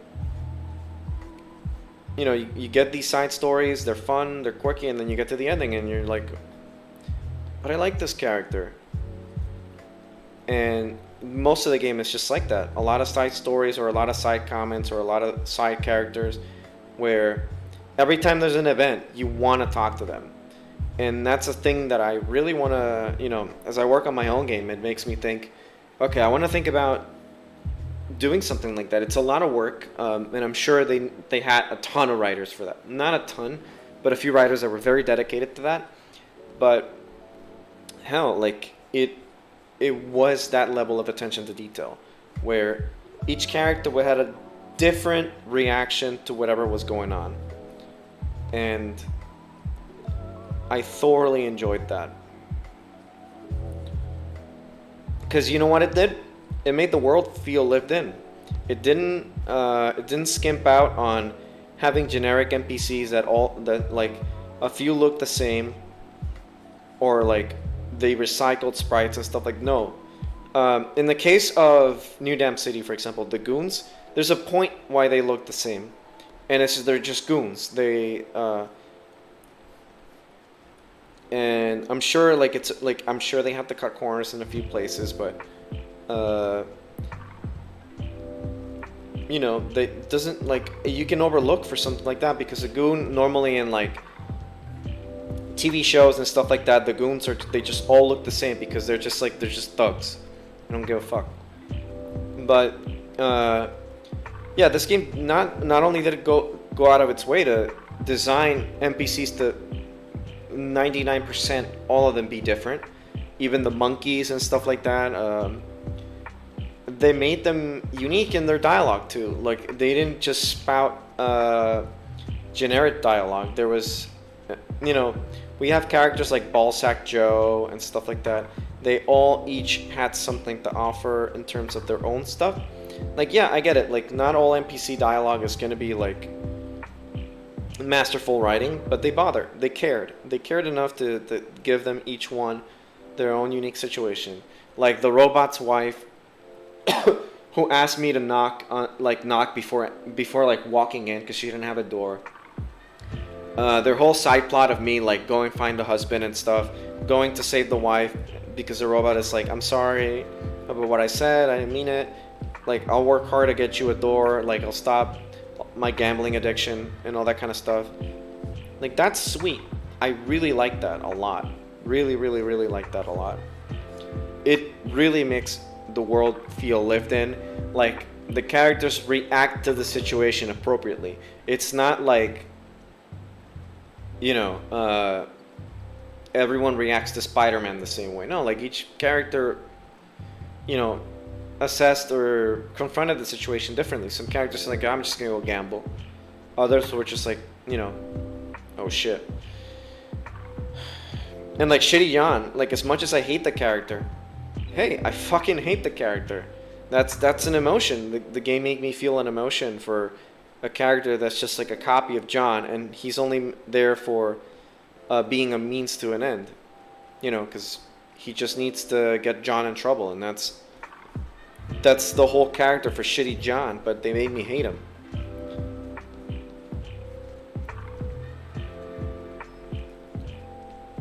Like, you could have written like a different character.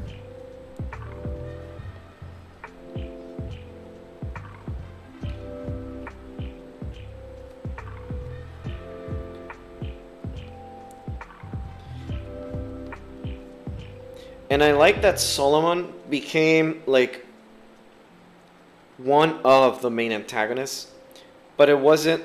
And yeah, and he wasn't like haha cackling villain until he became that. And you weren't really like noticing that he was a main villain, a main villain. He was just more of like he's an annoyance. And you sort of like put up with him, I guess. But he wasn't like I'm just like, what I wanted to get with this point is it was more of like, I'm glad they just didn't do like here's what who the main villain is. It's like, no, it's like a journey of discovery, and there wasn't like necessarily like a main villain outside of like it being like Sam herself. And the villain itself was more of the rebirth cycle and the miasma. Because it like even the main like what you're supposed to like dislike is not quite clear in the ending.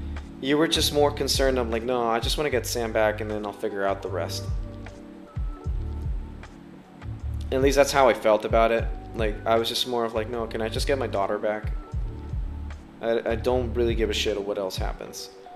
Like, sure, I gotta save the world. Will this give me Sam back?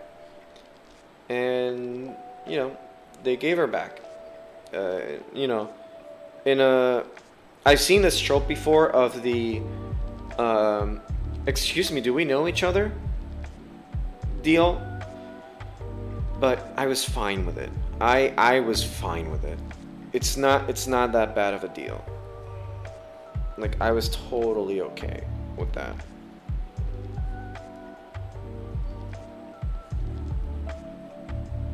It's not, you know, tropes aren't necessarily bad. It's bad when it's just like, you know, a bad trope is fade to black, gunshot, and that's a bad trope or a cliche. But yeah, not all tropes are bad, and they did it in a good way, because this was meant more to be a you know what the ending reminded me a little bit of? The movie Kimi no Nawa, or Your Name, which had not a one-to-one ending, but a similar ending, where you know, if you haven't seen it, watch it. It's a good movie, but where two characters at the end, like, they encounter each other, but they're like kind of like they see each other and they're like, wait, I know you, but they don't, without saying it, like they just look at each other and then the movie ends.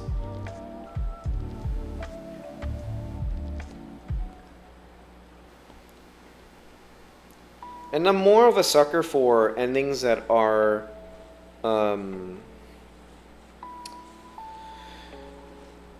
more like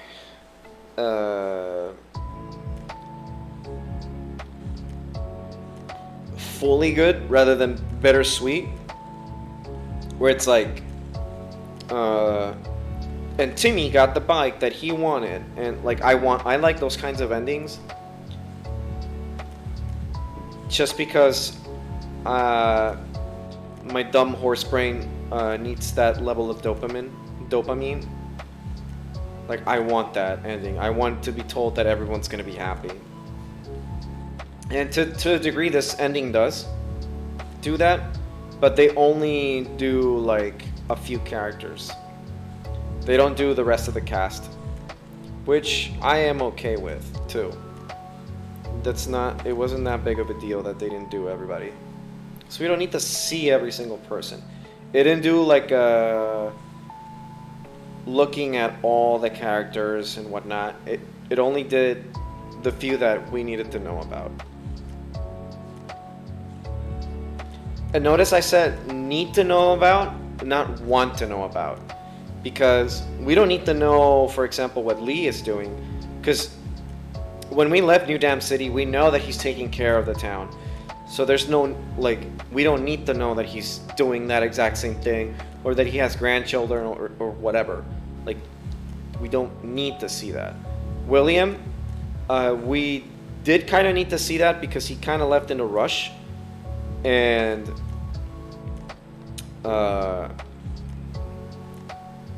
we kind of need to see what happened. And, like, he not only went to go get back his son, but he also saved Robo Daniel.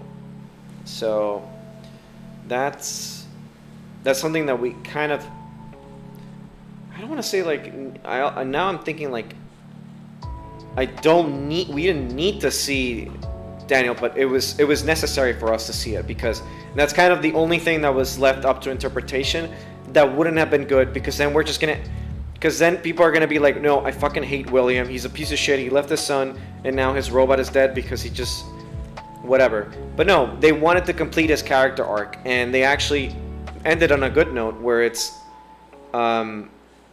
we needed to see that because his character grew, his character evolved. So that was something that we needed to see. We didn't need to see Isabel walking in the forest and seeing like, oh, Alba's dead. Alva's dead. Like, there's nothing. There's nowhere to go from there. Isabel accepted her death because that's what her character needed to. Because we only saw the things that we needed to see because the character arcs had to be completed, and Isabel's arc was completed when she was like, these aren't Alva. I need to accept her death because she died, and that's her character arc.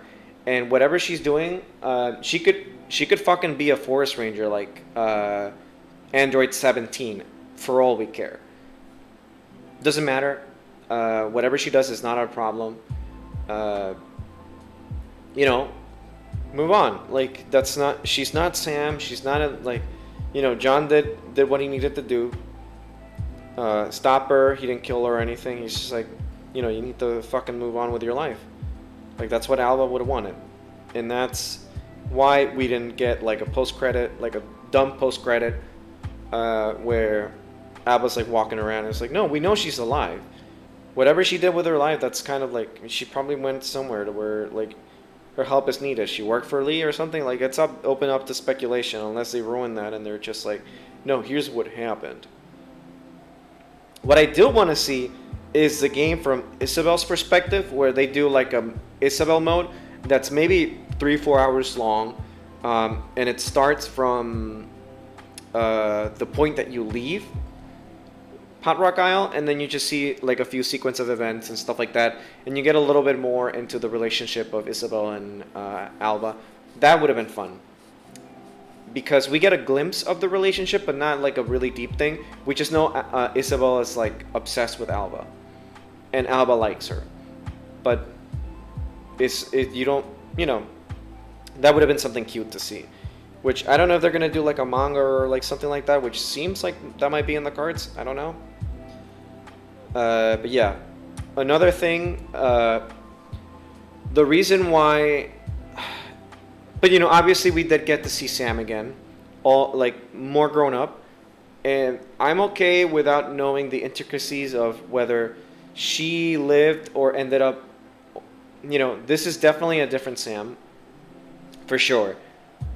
She's not playing coy or anything. It's maybe the combination of Mother and Sam, finally like they got together and like whatever, and either she lost her memories or she was reborn, and now she's going somewhere. She's obviously eastbound. We don't know where, and that's also not important because it's all we needed to see is that John saw her alive. Whether he stuck with her or he told her, we don't know either. and it's not important because for us, the player, it was more important to see that they saw each other again. But only John knows, and we are kind of like John, because John is a player character, and it's the ending that we needed, where it's just like, she's okay, she's alive, and she's beautiful, and she's going somewhere. And that's kind of like it's a poignant and good ending. It wasn't more than it needed to be, but it wasn't less than it needed to be. It was exactly what it was supposed to be. Because a different game would have been like, everyone's dead, but you saved the world, and that's what's important. And then you're just like, I feel like shit. Sam sacrificed and whatever. But then like a different game would have been like, and this character is now a cook because he was inspired by John, and Lee is with children now because time passed that fast and someone fell in love. And like, again, I'll go back to my point that wasn't necessary to see. This is a small indie game. They packaged an excellent game and they kept it concise. They didn't did the multiple ending route, which good, because a lot of games do the multiple ending, but they don't do it. But games that shouldn't really have multiple endings, because this doesn't seem like a game that. Again, this is a game inspired by Zelda. Not mostly. The skeleton of this game, at its core, in terms of gameplay, and in terms of the way it's laid out, is a Zelda game. But I want to say the nervous system, like if we look at this as a body, the skeleton is a Zelda game. Like, it's basically the structure is a Zelda game, but it differs a little bit. So I would say the brain and the nervous system and the heart is a Miyazaki film, because a lot of this game is laid out like a Miyazaki film, where it's very cinematic and not in a Hideo Kojima way. It's cinematic and it's an anime film, and that's what a lot of people are probably missing. That, like, not to repeat myself, but you want to picture I don't know, Howl's Moving Castle, or like Charon, Howl's Moving Castle. You got the subway running with the arms on the things. Obviously at the ending, Tonari no Totoro, or My Neighbor Totoro, with the leaf thing. Kiki's Delivery Service, where you have Sam that looks like Kiki at the end with the red boots and everything. It's pretty much what they wanted to do. They wanted to do a homage to these classic anime films with a modern type setting in terms of like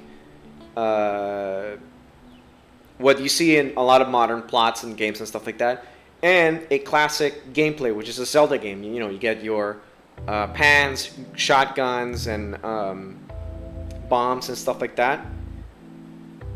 But it wasn't like a Zelda game where you go to these dungeons or something. They made a narrative, and that's the reason why you didn't have an open world map. They wanted you to play their movie.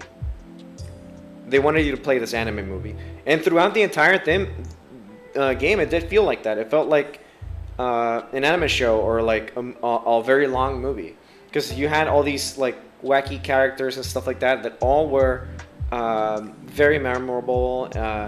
There was a lot of attention to details in the backgrounds and stuff like that. And I think I would be remiss to not mention that. and I really hope that a lot more people pick this game up. You know, it's weird that I haven't seen VTubers play this. Like, I wonder if, you know, this game isn't as popular, or why it's not. This is a fantastic game to play.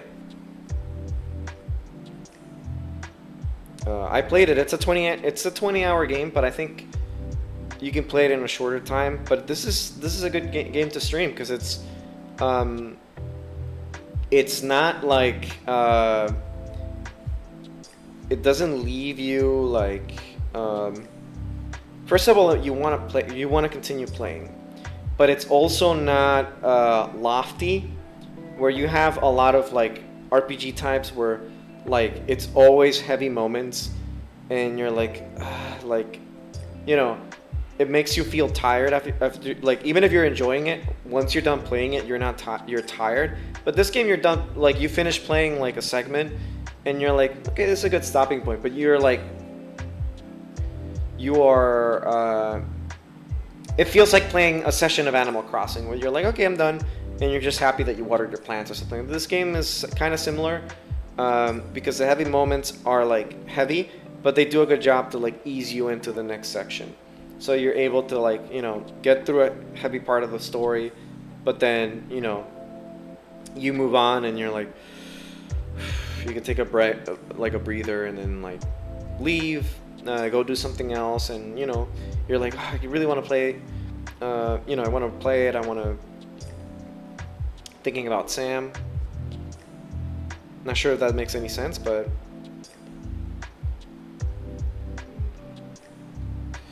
let me look something up.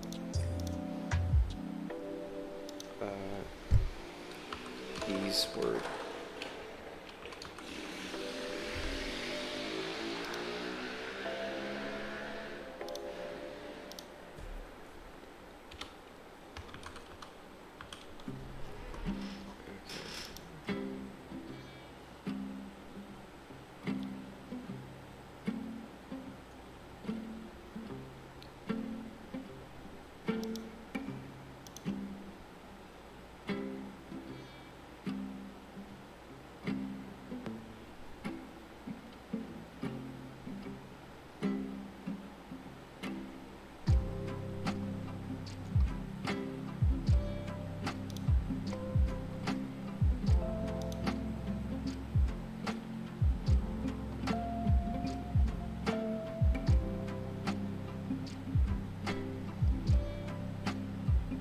Ah, someone did the, God damn it.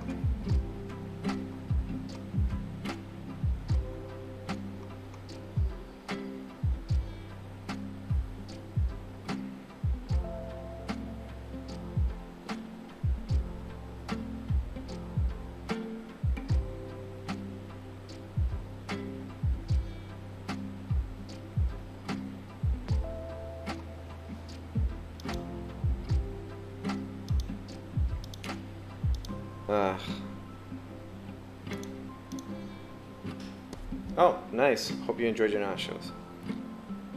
Oh, some artists did have the bathrobe idea, but the one I'm doing is different.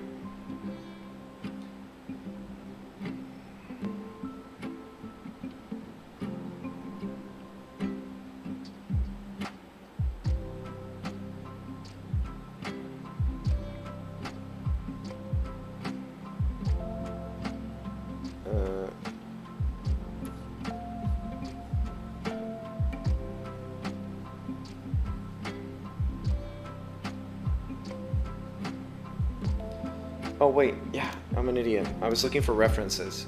1 second.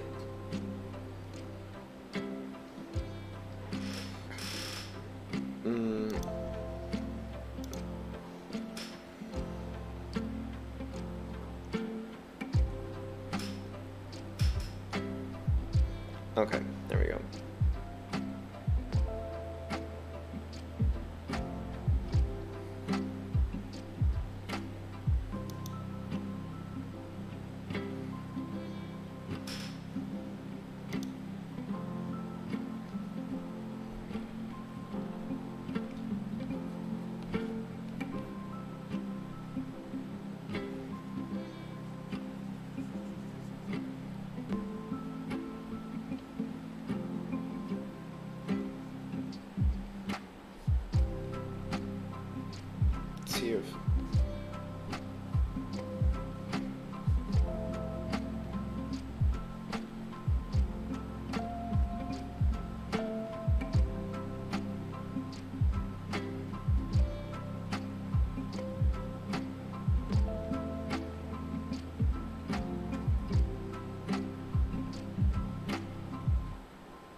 Oh.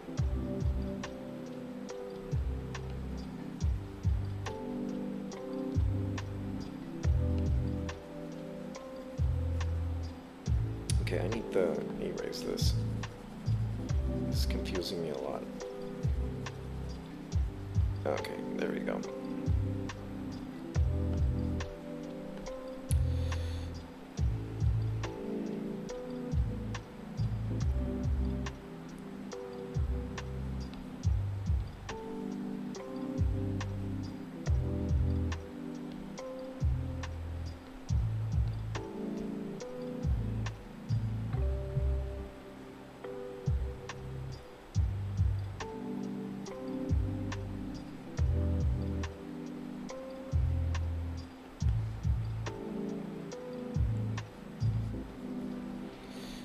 Let's see.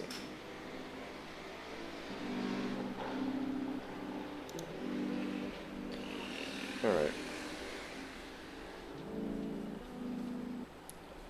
I'm just focused on doing a little setup. And then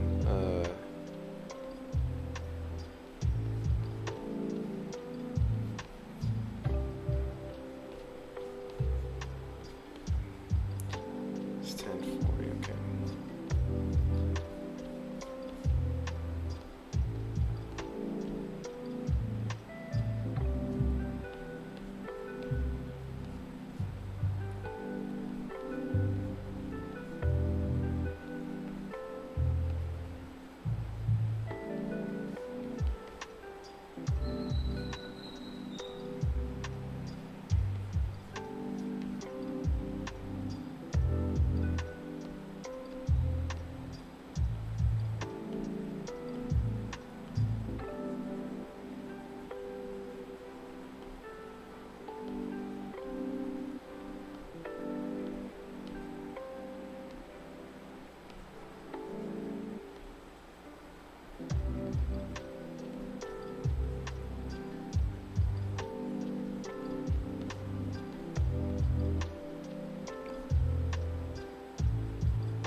Okay, let's see.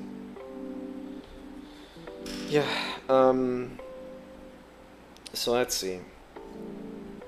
What are the things I could talk about from the game? I gotta say, I played this okay, having played this game on PC, I kind of regretted a little bit that I didn't buy it on the Switch instead, because this game is begging to be played on a portable. Not that it makes any kind of difference in terms. It's just it's very classic in terms of like this feels like a Game Boy game.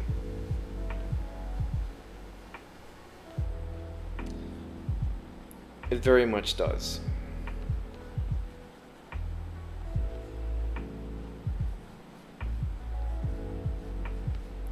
Or like a Game Boy Advance game. And yeah, it's not like I don't know, I mean, like, you don't need like anyone on like any PC can play this game pretty much. Doesn't feel like it's very demanding. But this game was made with the great classics in mind, and I'm just a little peeved I didn't, think through it and said to myself, I should get it probably on the Switch instead. But it's fine. Yeah, like a GBA Classics, exactly.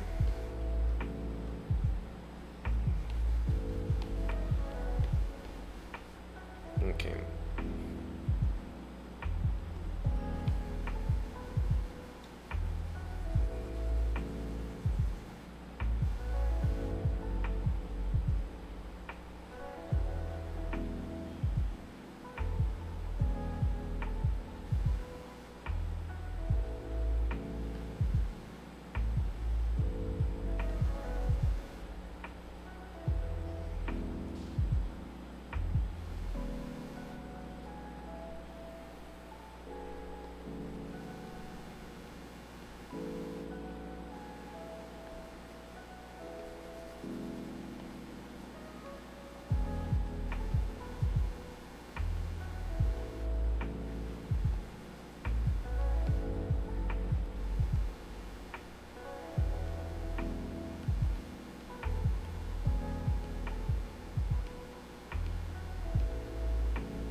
yeah, let's talk about the visuals of the game.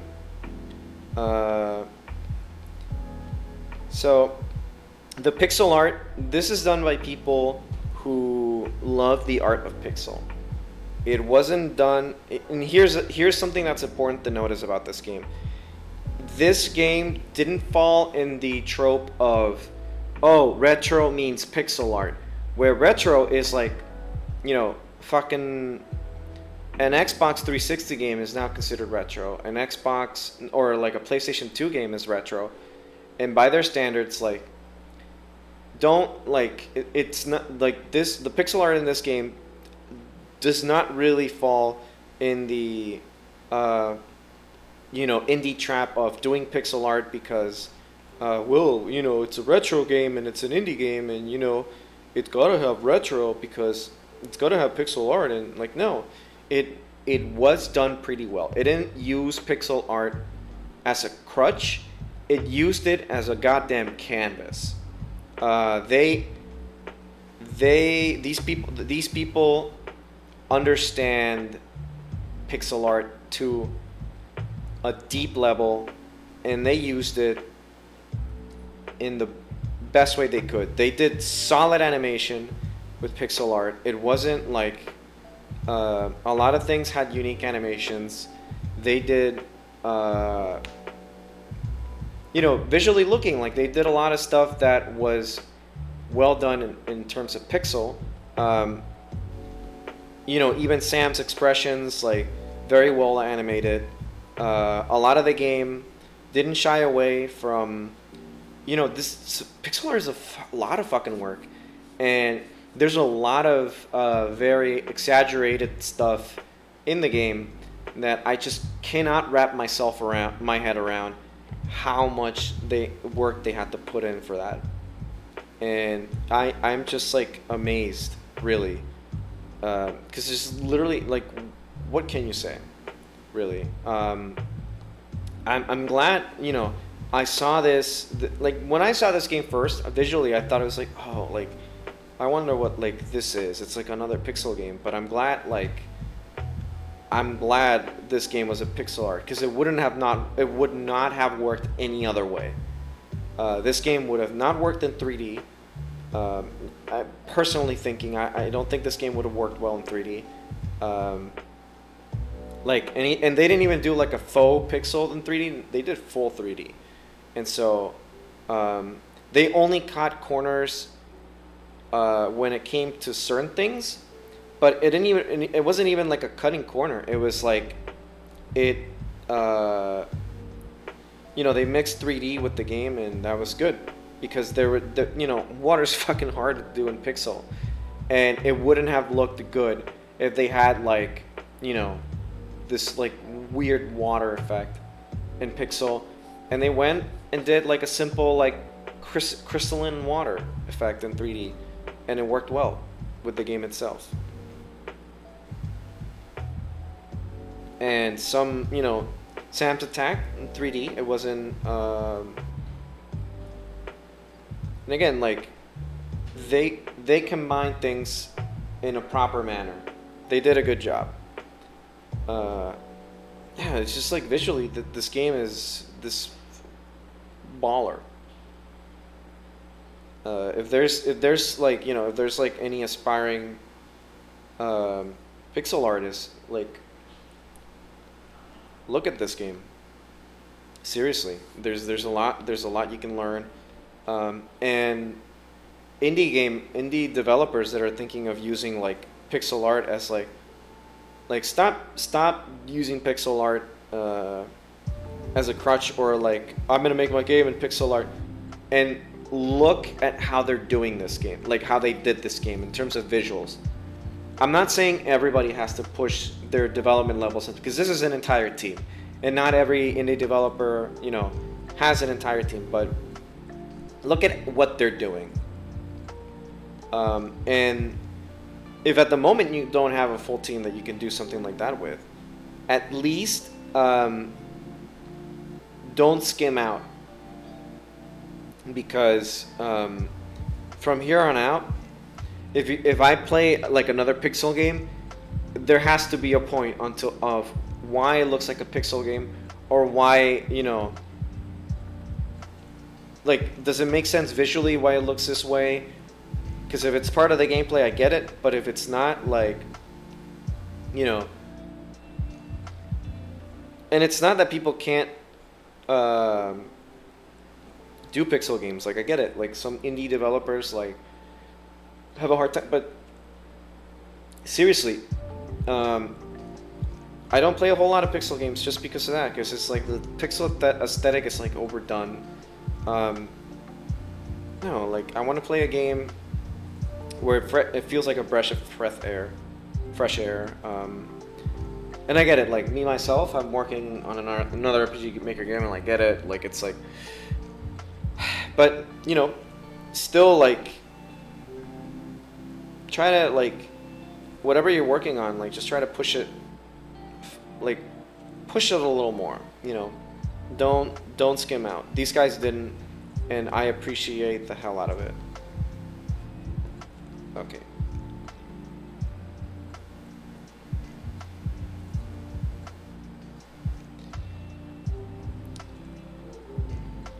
Like Project Triangle Strategy, or the game before they call it HD 2D. Yeah, I mean, you can do stuff like that. Have you guys ever played a game called 3D Dot Game Heroes? Because that game is fun, and that game uses pixel art, but it does it in a 3D way, and it's also not a bad game either. It's well done. Edit. Cut. Paste.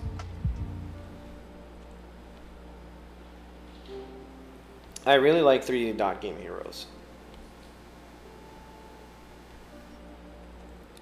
But yeah, let's see. What can I mention? Like, this game is one hell of a gem. I agree, Rio. It's one hell of a gem. If people aren't playing it, that's pretty sad. They should be playing it. Like, instead of spending that, you know, $50 that you were gonna spend on Genshin Impact to get a bunch of weapons you already have, and not get, you know, the soy boy or the waifu that you were trying to pull, fucking pick up this game. It'll give you a more wholesome experience than Genshin Impact will ever do. The community will not betray you for sure, and it'll be in your memory for a very long time. And the developers really care. It's like, I don't know what else I could say about this game, really. Like, glowing recommendation. And I really want to raffle this game out. You know, once I get this art piece done, like, I had to work on it a long time, just because I'm slow and clumsy. But, yeah, like, this game is the tits.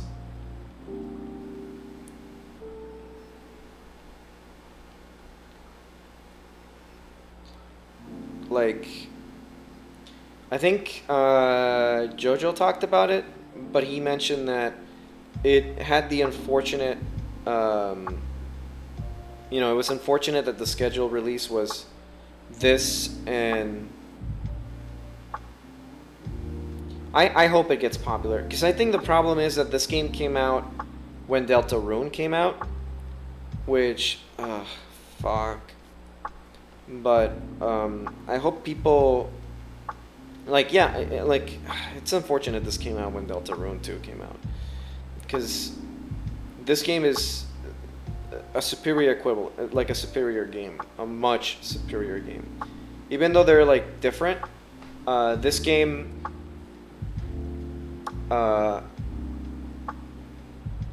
is a better game, and from my own personal opinion, because as much as I enjoyed playing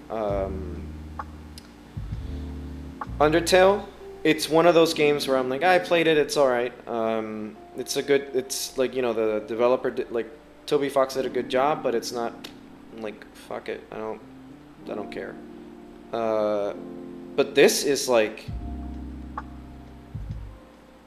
fucking like my mind is blown. It didn't fall in pitfalls of, you know, killing bad. No, you straight up murder some people in this game that are bad. Not all the time, like John's not a murderer, but you're not like, you know, this isn't like stopping you like, are we the baddies? It's like, no, it's clear who the enemy is. It's not going for like an overall message. It's just like this guy takes care of this girl as his daughter, and, you know, they get into wacky hijinks, some not, and you end up with, you know, a big smile on your face.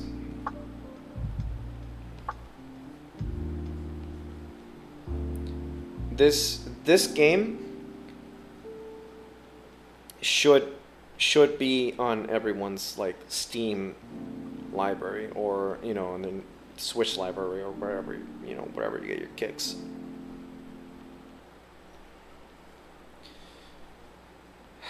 It's, you know what? That's a good point. This game did Last of Us way better than Last of Us could ever have done it.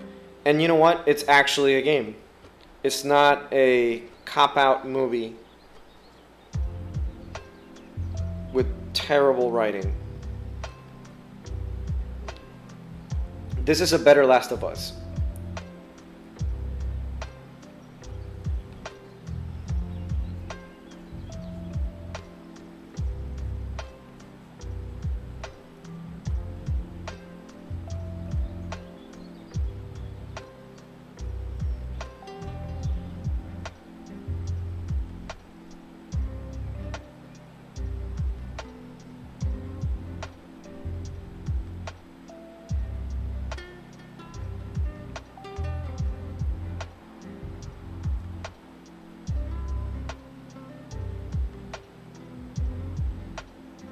Okay.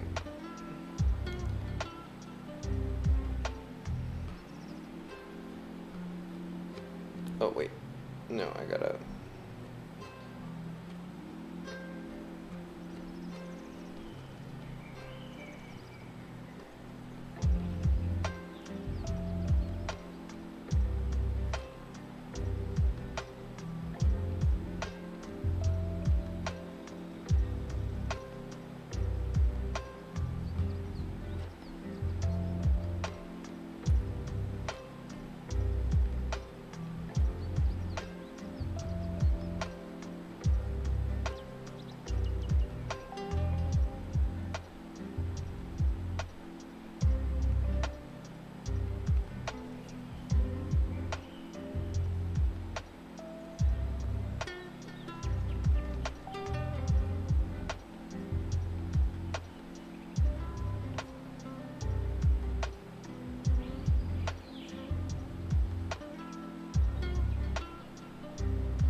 I hope that whatever next game they do is not a sequel. This game does not need a sequel. I hope they just make like, I hope they use the engine they built for this game to do doesn't even have to be like a direct sequel. It could just be like set within the same universe, maybe thousands of years later, or like before everything went to shit. But I don't even want that. I don't know. Like, I would play another game with the same type of gameplay, but maybe in a high fantasy setting. So maybe like a Zelda type or something like that. But, you know, with the same level of towns, maybe they change perspectives or something like that. But I would very much enjoy an open world Zelda type high fantasy from them with this type of quality. That would be something I would very much enjoy seeing from them.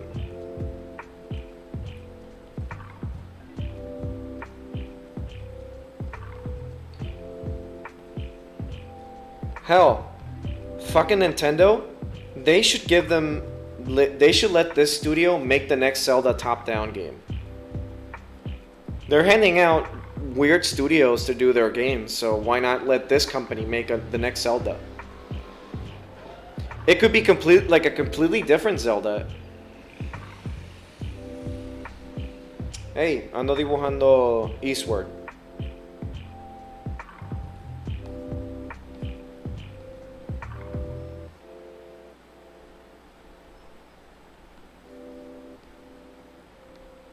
But yeah, I would very much enjoy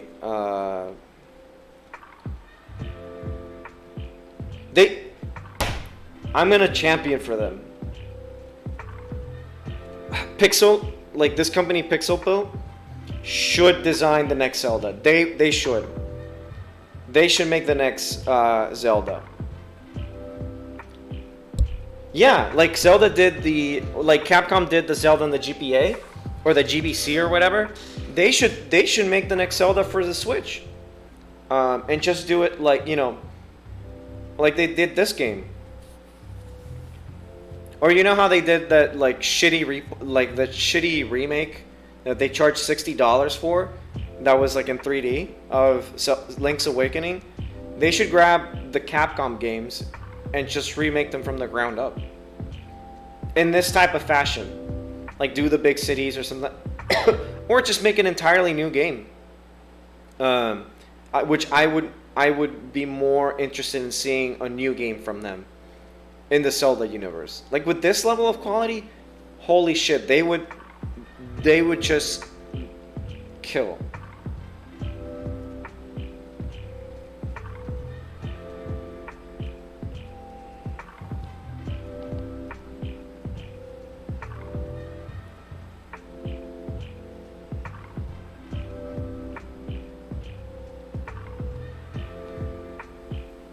Nintendo, you're sleeping on this. If they're not in talks already,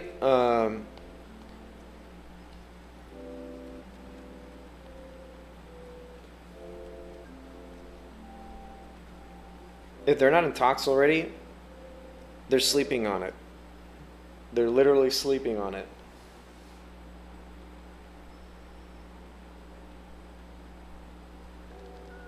The lore they could give Zelda would be pretty awesome. I don't know, they don't even have to add lore to the game. They could just make a self-contained Zelda that doesn't even have to be canon, and just do something different with the franchise. That I would very much love. Because it's always like, oh, Ganon's the evil guy, or some specific guy is evil, but they could just literally flip it on its head or do something different. Which is what the Zelda franchise does not need more Ganon. It does not need more of the same shit. It just needs, in terms of story. But then again, like, Zelda hasn't really ever been about the story, and any like person that's a Zelda fan, that like Zelda has the best, like, no, Zelda story, Legend of Zelda has never had a good story. Not bad. It just does what it needs to do. You're some guy with a sword, and your objective is to kill this guy that pretty much will either fuck up the land or already fucked up the land, and you just have to go and fix things. That's it. Whatever happens in between, they get creative with it sometimes, but it's always the same thing. Go collect some things, go kill some bad guy, save the land. Doesn't need to be any more than that. Some of it, like, some variations are better or worse, but it's Zelda is not known for having apex story. Like, here's the thing.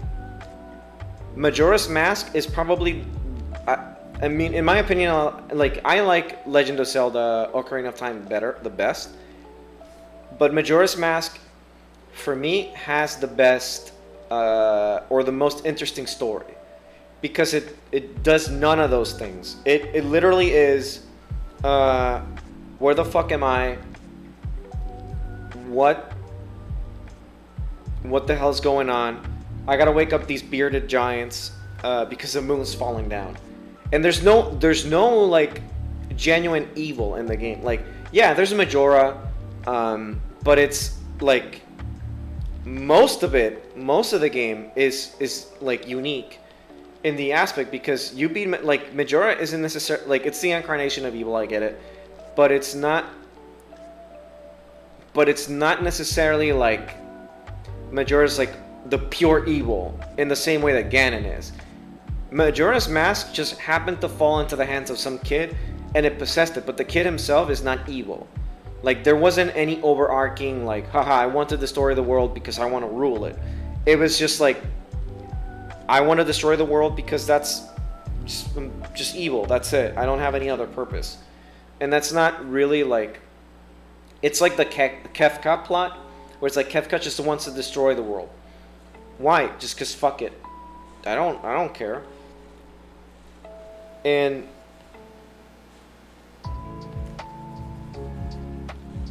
that's okay. Like it didn't really need to be.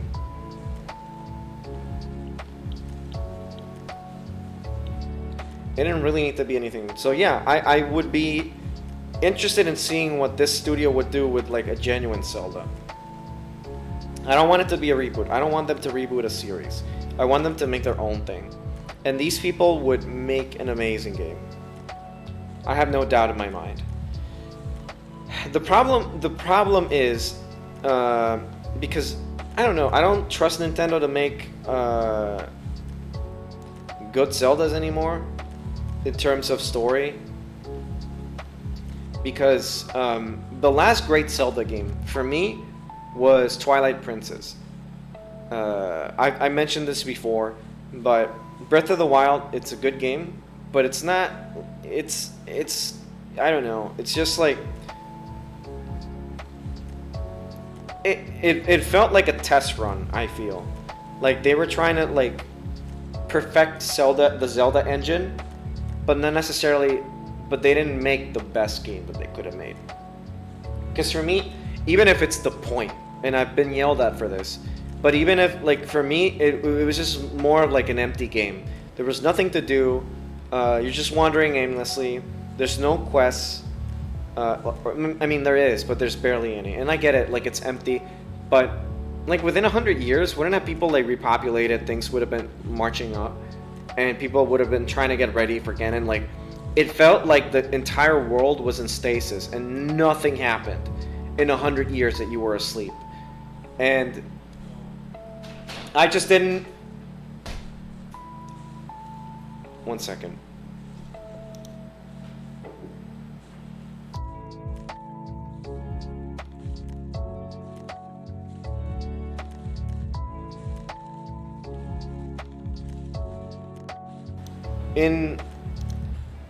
It just didn't. I don't know. I mean, I haven't replayed Link's crossbow training. Yeah, right.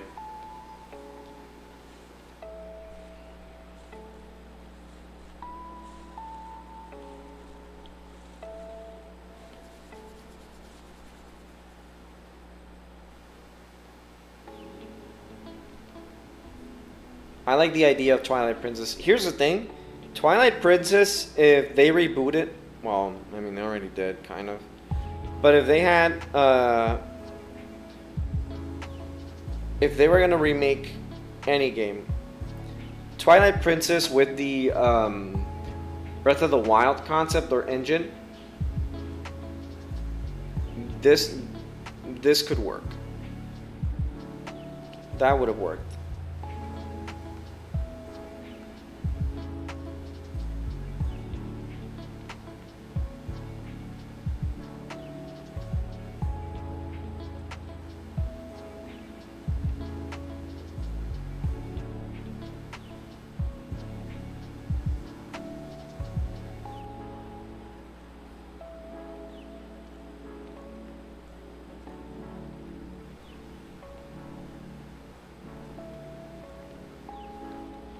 I don't know what they're going to do for the new game. I can't imagine that they're going to do anything different.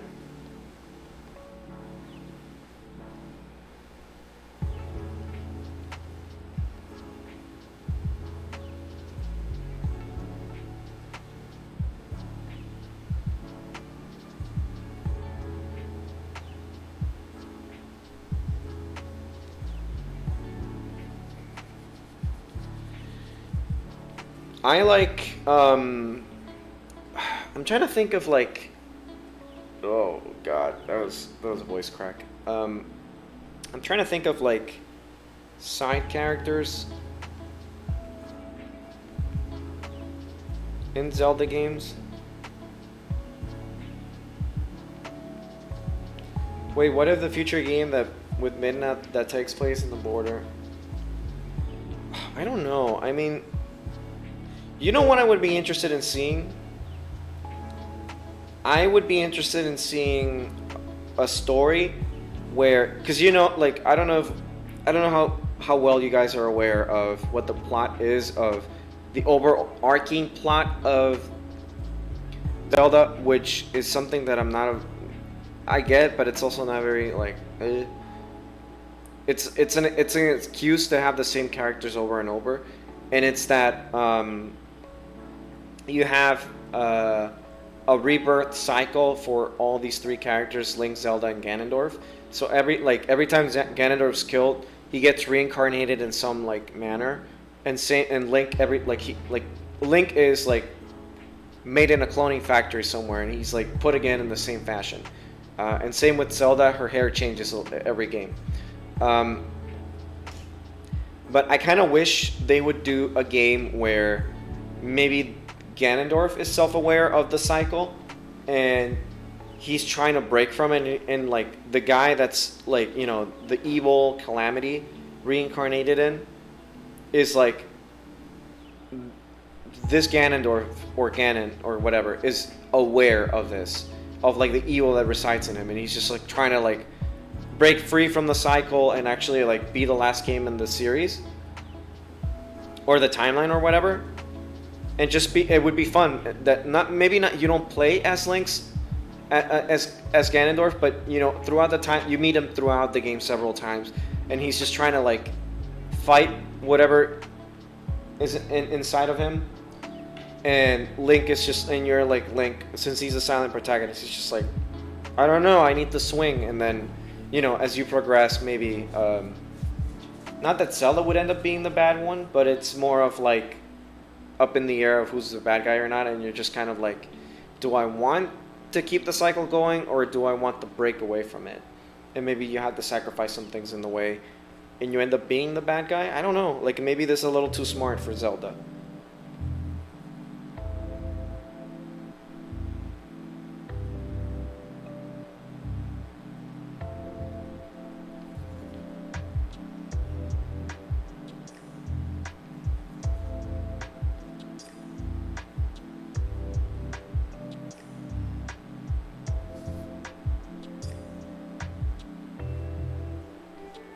They kind of did that for Breath of the Wild since Ganon didn't want to be reborn. Did they though? Because he's going to be back for the next game.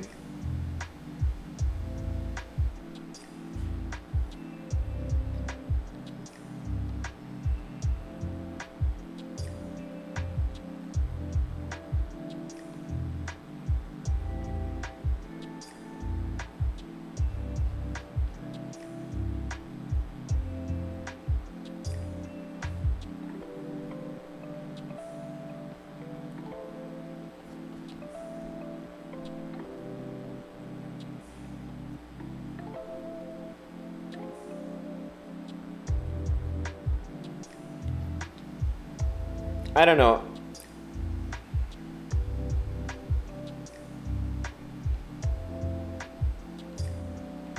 I don't know what their plan is, really.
Like, what if it's a spirit that actually is gone because of Breath of the Wild, and for part 2 is his physical remains, maybe? I don't know. I don't know what they're planning on doing. Because there's also, like, a different ending for the Breath of the Wild universe, where apparently in Hyrule Warriors 2, they stopped Ganon for some reason, or something like that. Like the calamity never happens, or something dumb. Don't know what. I didn't care for Hyrule Warriors 2. Like, I regret. That's one of the purchases I regret.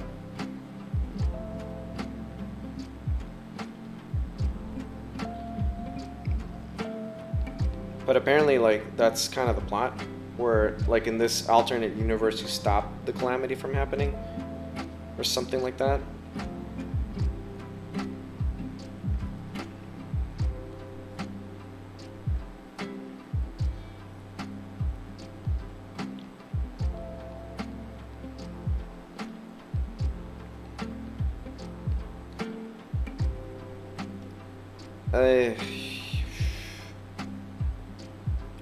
I skipped, like, I played it, and it's a Musou game, and if you don't like Musou games, this game doesn't do anything different.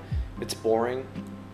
They try to do something different, but it's not a very interesting game.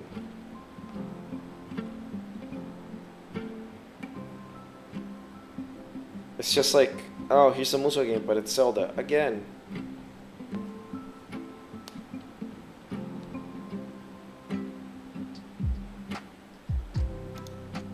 See.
What if they make a new one and revive the two?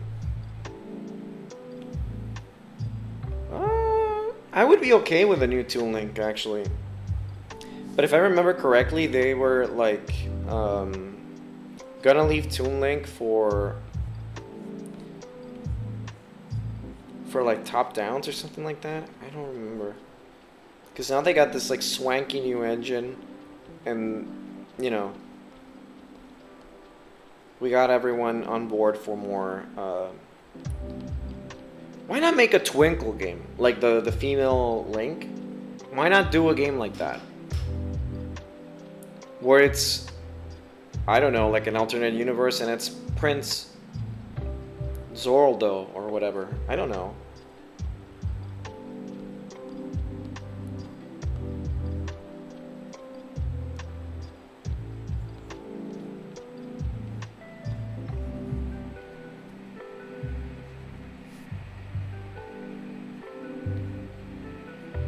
I don't know, just like vary up the formula, do something like I don't like Zorlo. Just like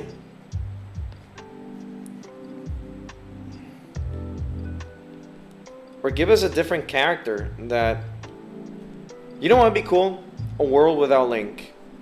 Oh fuck, we don't have the Triforce of power of Zorlo, yeah.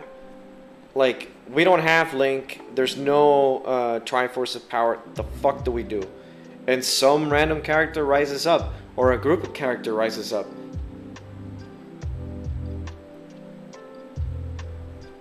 And just like,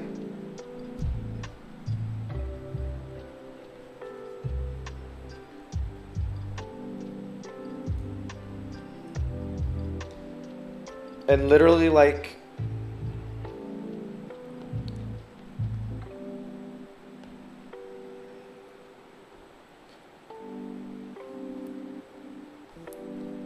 that would be interesting, seeing a group of characters that cannot, like, that are in way over their head. Because when you play as Link, you're like, dude, I'm the chosen one. Like, of course I'm gonna, he has the Master Sword and everything. But what if it's a bunch of characters that are like, the fuck do we do?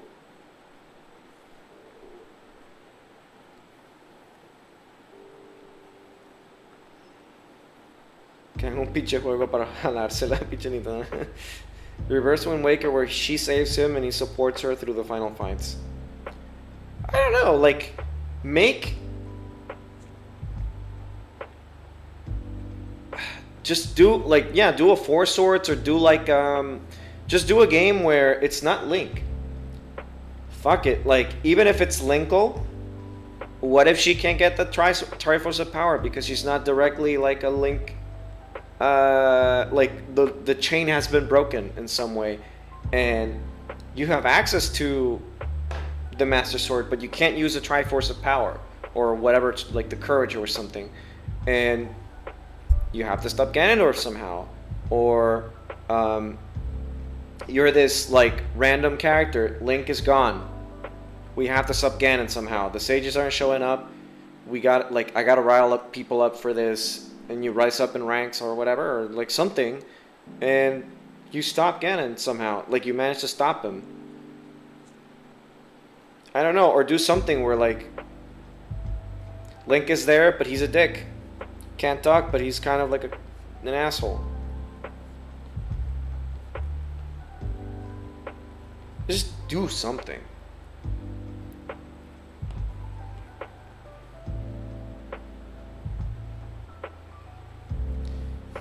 Yeah, what if you're a character that has to earn the blessing? And then the three goddesses are like, wait, actually, let's get Link out of here.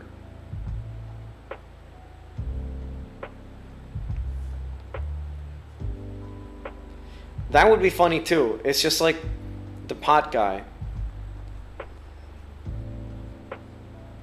And he just, you know, Link is the bad guy, and you're just, even if it's like a $5 minigame game, where like, you know, there's a little story about Link just breaking all the pots. Like, Nintendo has to learn how to have fun with its franchises.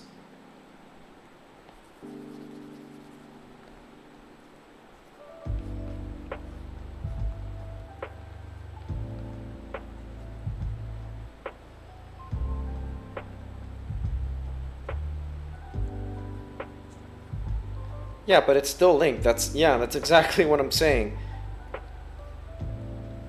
Here's the thing. They have a good universe set up, right? You have all these crazy characters. Like, you have Gorons, you have Zoras, you have Dekus and stuff like that. And are you telling me it's always like only Link?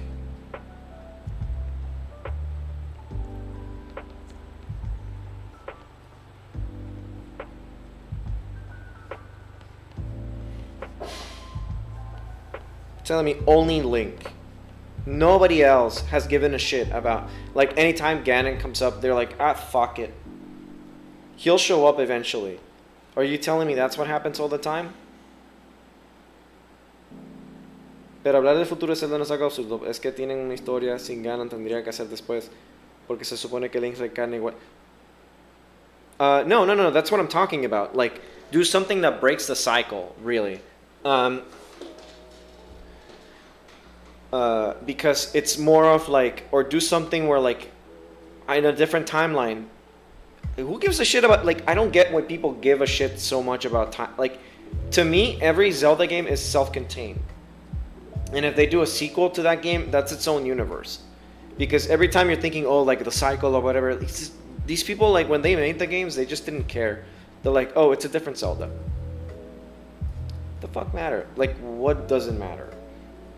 Like, I look at every game. I don't think about the games that came before it. It's nice when they combine things a little bit, but I just don't like it. I don't see the point. Because I think when they do connections, it's more for us rather than them trying to establish a story. Because like I said, Zelda isn't really built to have a complex story. It's just a green guy that goes around killing monsters and saving the land and defeating the evil and never getting the princess. That's it. It's literally like Mario. Mario hops around. It's like a red guy hops around, stomps on Goombas and stuff like that, and then hops on like a lizard, saves the day, saves the kingdom, saves the princess, maybe gets her. I don't know.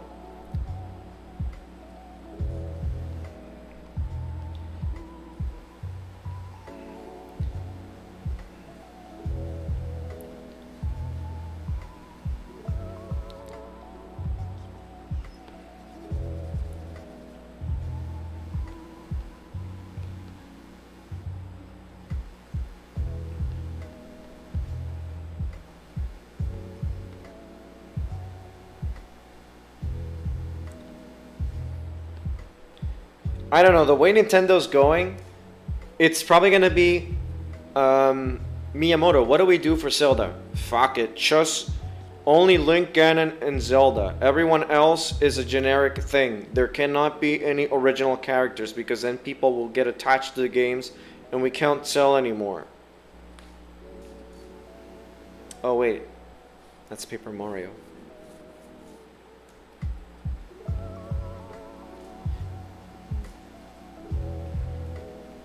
Yeah, fuck it, do a Paper Zelda RPG.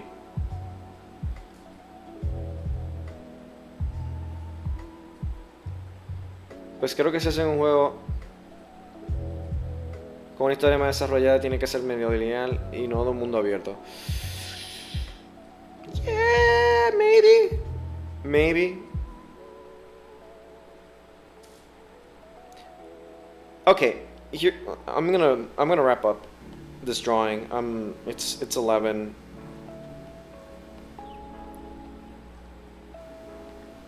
Let me just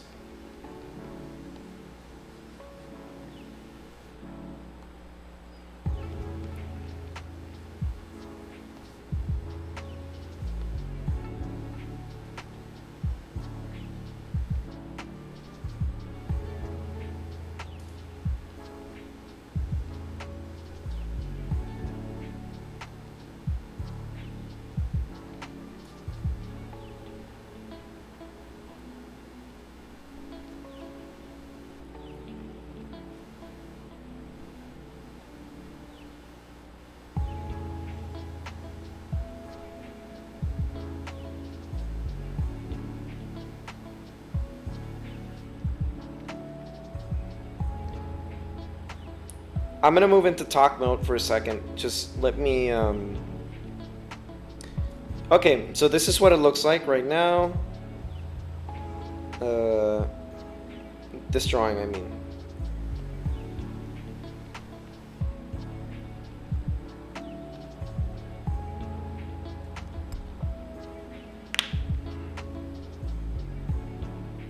Okay.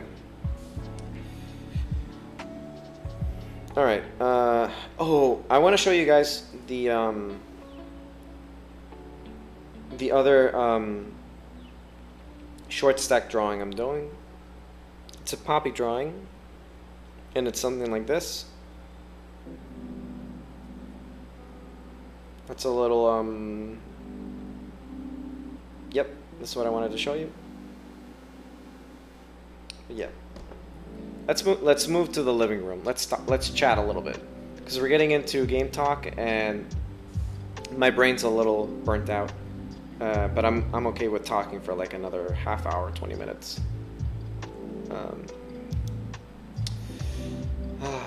Okay, let me.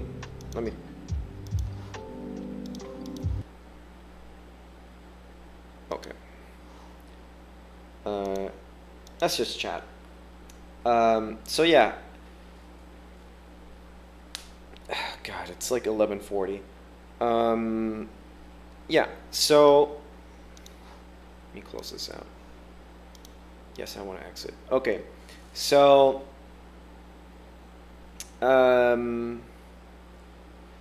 Xenoblade type game. First of all, I've played Xenoblade 1 and 2.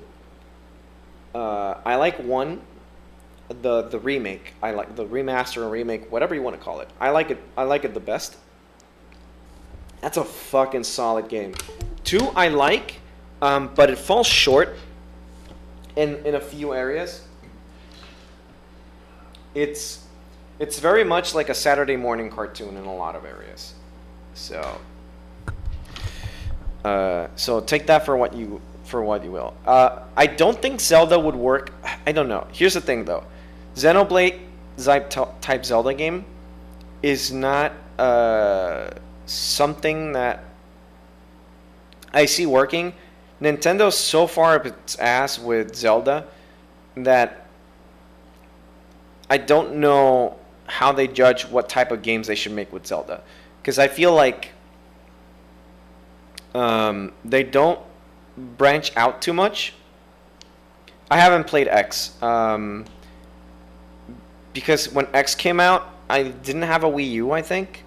I got a Wii U like years after, and then then now, like, I don't know if you can play it online or anything, and I have a friend that he wants me to play it, but I just couldn't get it. The only thing I like in Xenoblade, Nia is pretty much the best thing from Xenoblade 2. Like, she is not only grade A waifu, but she's the best. She's one of the best characters. My favorite one is obviously Hikari, or I forgot her name in English, but that's my favorite one. Oh, don't worry. Like, I'll see when I can play it. Like, I have too many games right now. Let me just finish a few, and then I'll move on to seeing what I play. But thank you for the offer, for sure. Later on. Next year, I will try to open myself up to playing games. Pyra games. But here's the thing. I hated Rex too. I thought he was the worst. He was this fucking archetype of character that I hate, which is like the kid with I don't know, like, I hate this kid archetype. Like, at this point, just have a grown man, dude, just have a grown man. Just have a grown dude, or like it could have been a kid, but it could have used a better character. I don't think age matters that much. Age doesn't matter much in terms of like the character you're putting in a game. They'll take that out of context. But it just write a good character. Don't write a shitty character. Because the entire game felt like trope the game. There's a lot of tropes in that game, and a lot of the good points in the story were let down because, I don't know,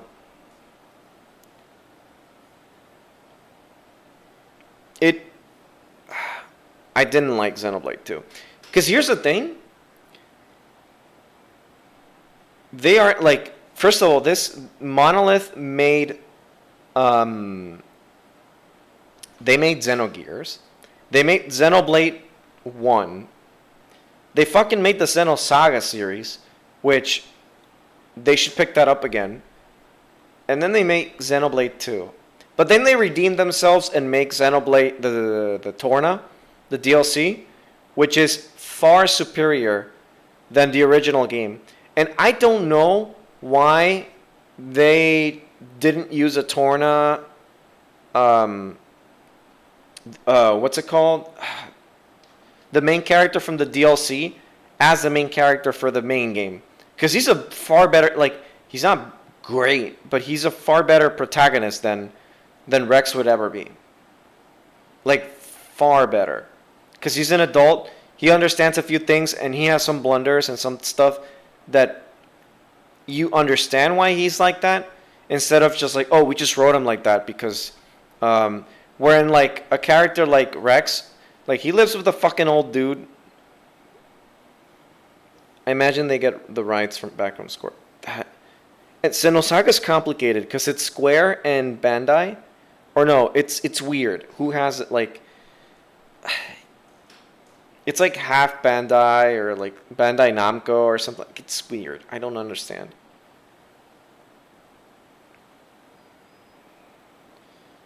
I just don't understand why they can't come together and just be like, let's remake these games. They deserve it.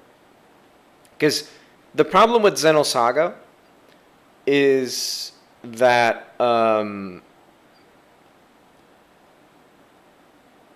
it's the plot in Xenosaga is interesting. Shion sucks all 3 games, but the plot for Xenosaga, at least the universe it's set in, is incredibly interesting, and they set up some amazing things. And there's very good shit, especially in 3. 3 is like one of my favorite RPGs. It's not perfect, but there's a lot of good shit that if they remake it today, they could fix easily and actually write like a masterpiece. Because these games fall short because it's Monolith before Xenosaga 1. Or Xenogear, it's Monolith before Xenoblade, right? Because Xenoblade is like its peak story. And Xenogears is like one of the true classics game. They should just remake, like, or fuck it. You don't have to remake the exact same game. Like, you can literally make a new IP, but take ideas from Xenosaga and just remake it completely. No, you can't get sued for that. Don't make Cosmos, make Osmosis and just make her sexier or something, or just make her like less sexier, just make her like a full robot. Or do something, but I like that universe from Xenosaga. It's crazy good.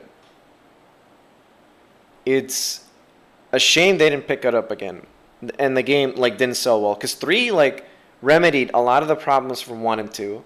The graphics are amazing. The story is better. The combat is great. There's actual mech fights. Moscow's. Yeah, there's a lot that you could have done. But anyways, kind of want to circle back a little bit to Eastward, because I know that we got into Zelda, then we got into different games, but I want to talk a little bit about just maybe close out with talking a little bit about Eastward before we, maybe go into something different, or maybe I just go to bed. If you weren't here earlier for wrapping up the game, or like me talking at length about the game, get it.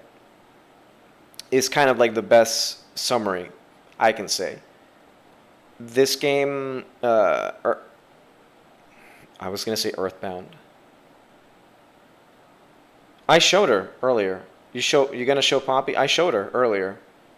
Just scroll like go back a little bit in the stream, like maybe 10 minutes or something like that. But like here, I'll pull it up. I have it saved. I sent it to a friend earlier.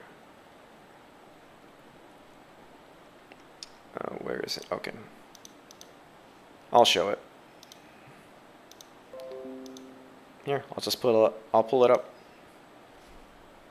Image.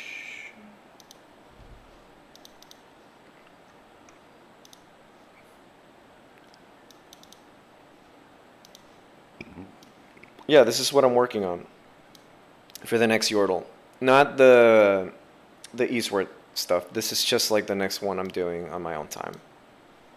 Sorry, I've been slow with these. I know a lot of you want more. I want more. But I'm writing a script.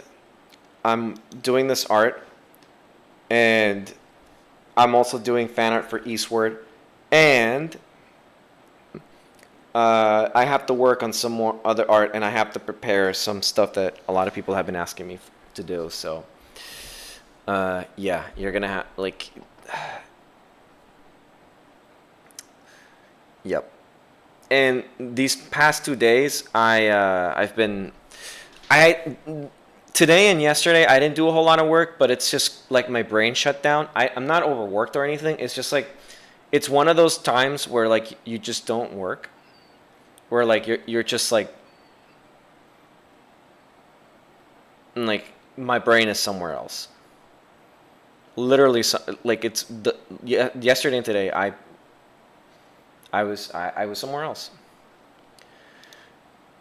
But yeah, yeah. In terms of Eastward, I was gonna say Earthbound. Eastward, it's a beauty of a game. I genuinely cried. I was happy at every moment. I enjoyed the twists. I enjoyed the comical moments, the character moments, lots of character moments. There is sincerely a good. Every character has their arc, and the game knows where to take it, where to stop, and it knows how to guide you properly. It's beautiful. It's a masterpiece in terms of art. The pixel art could be held in a gallery, and you couldn't like just. I don't know. Like I really loved it, and if you haven't seen much of it, good. Go get it. If not, I will be doing a raffle soon. I will probably give away at least one copy of the game.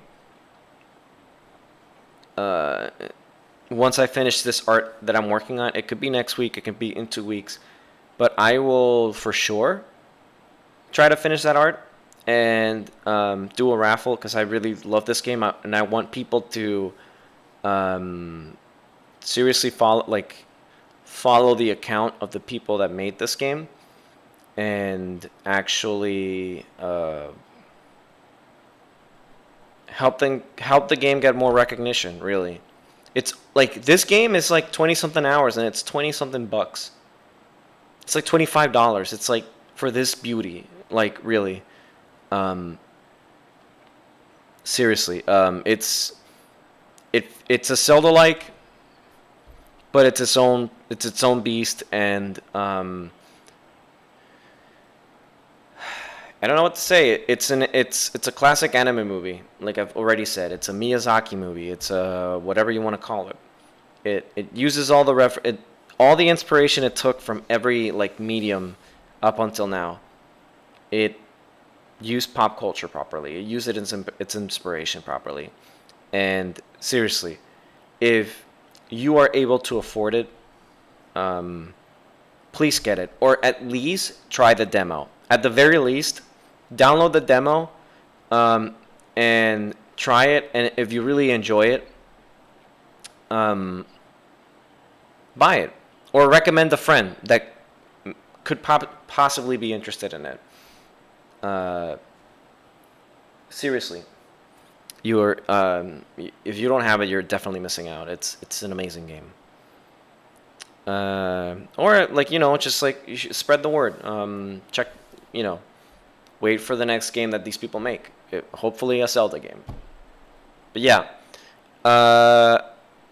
it's almost midnight. I am thirsty as hell because I've been talking for a good 2 hours, 3 hours straight. I will do an art stream on Sunday, hopefully. I don't have any plans yet for Sunday, and I will try to keep my schedule open on Sunday. We'll see. Saturday, I don't know what the plans are. Tomorrow, I will have to take off. I planned on playing Metroid Dread, but it doesn't look like it's going to be possible tomorrow. Some stuff has come up during the week. It's not work, it's just personal stuff. On Saturday, I will try to do an early stream for Metroid Dread. And then on Sunday, I'll try to do an art stream where if I haven't finished this Yordle, I'll work on it. And if not, I'll do Tristana maybe. We'll see. We'll see. But yeah, I will definitely keep you guys posted on what I do. But if you guys are all okay, then I will definitely walk you guys outside because I want to go to sleep. Yeah, thank you everyone for coming to the stream. Really happy that you guys enjoyed it. I had a fun time playing Eastward. This game is going to be with me for the rest of my life. Yeah, thank you so much for watching this game with me. I will see what I stream next week. And yeah, have a wonderful evening. And if you're starting your day, have a wonderful day. I will see you guys next stream. Bye.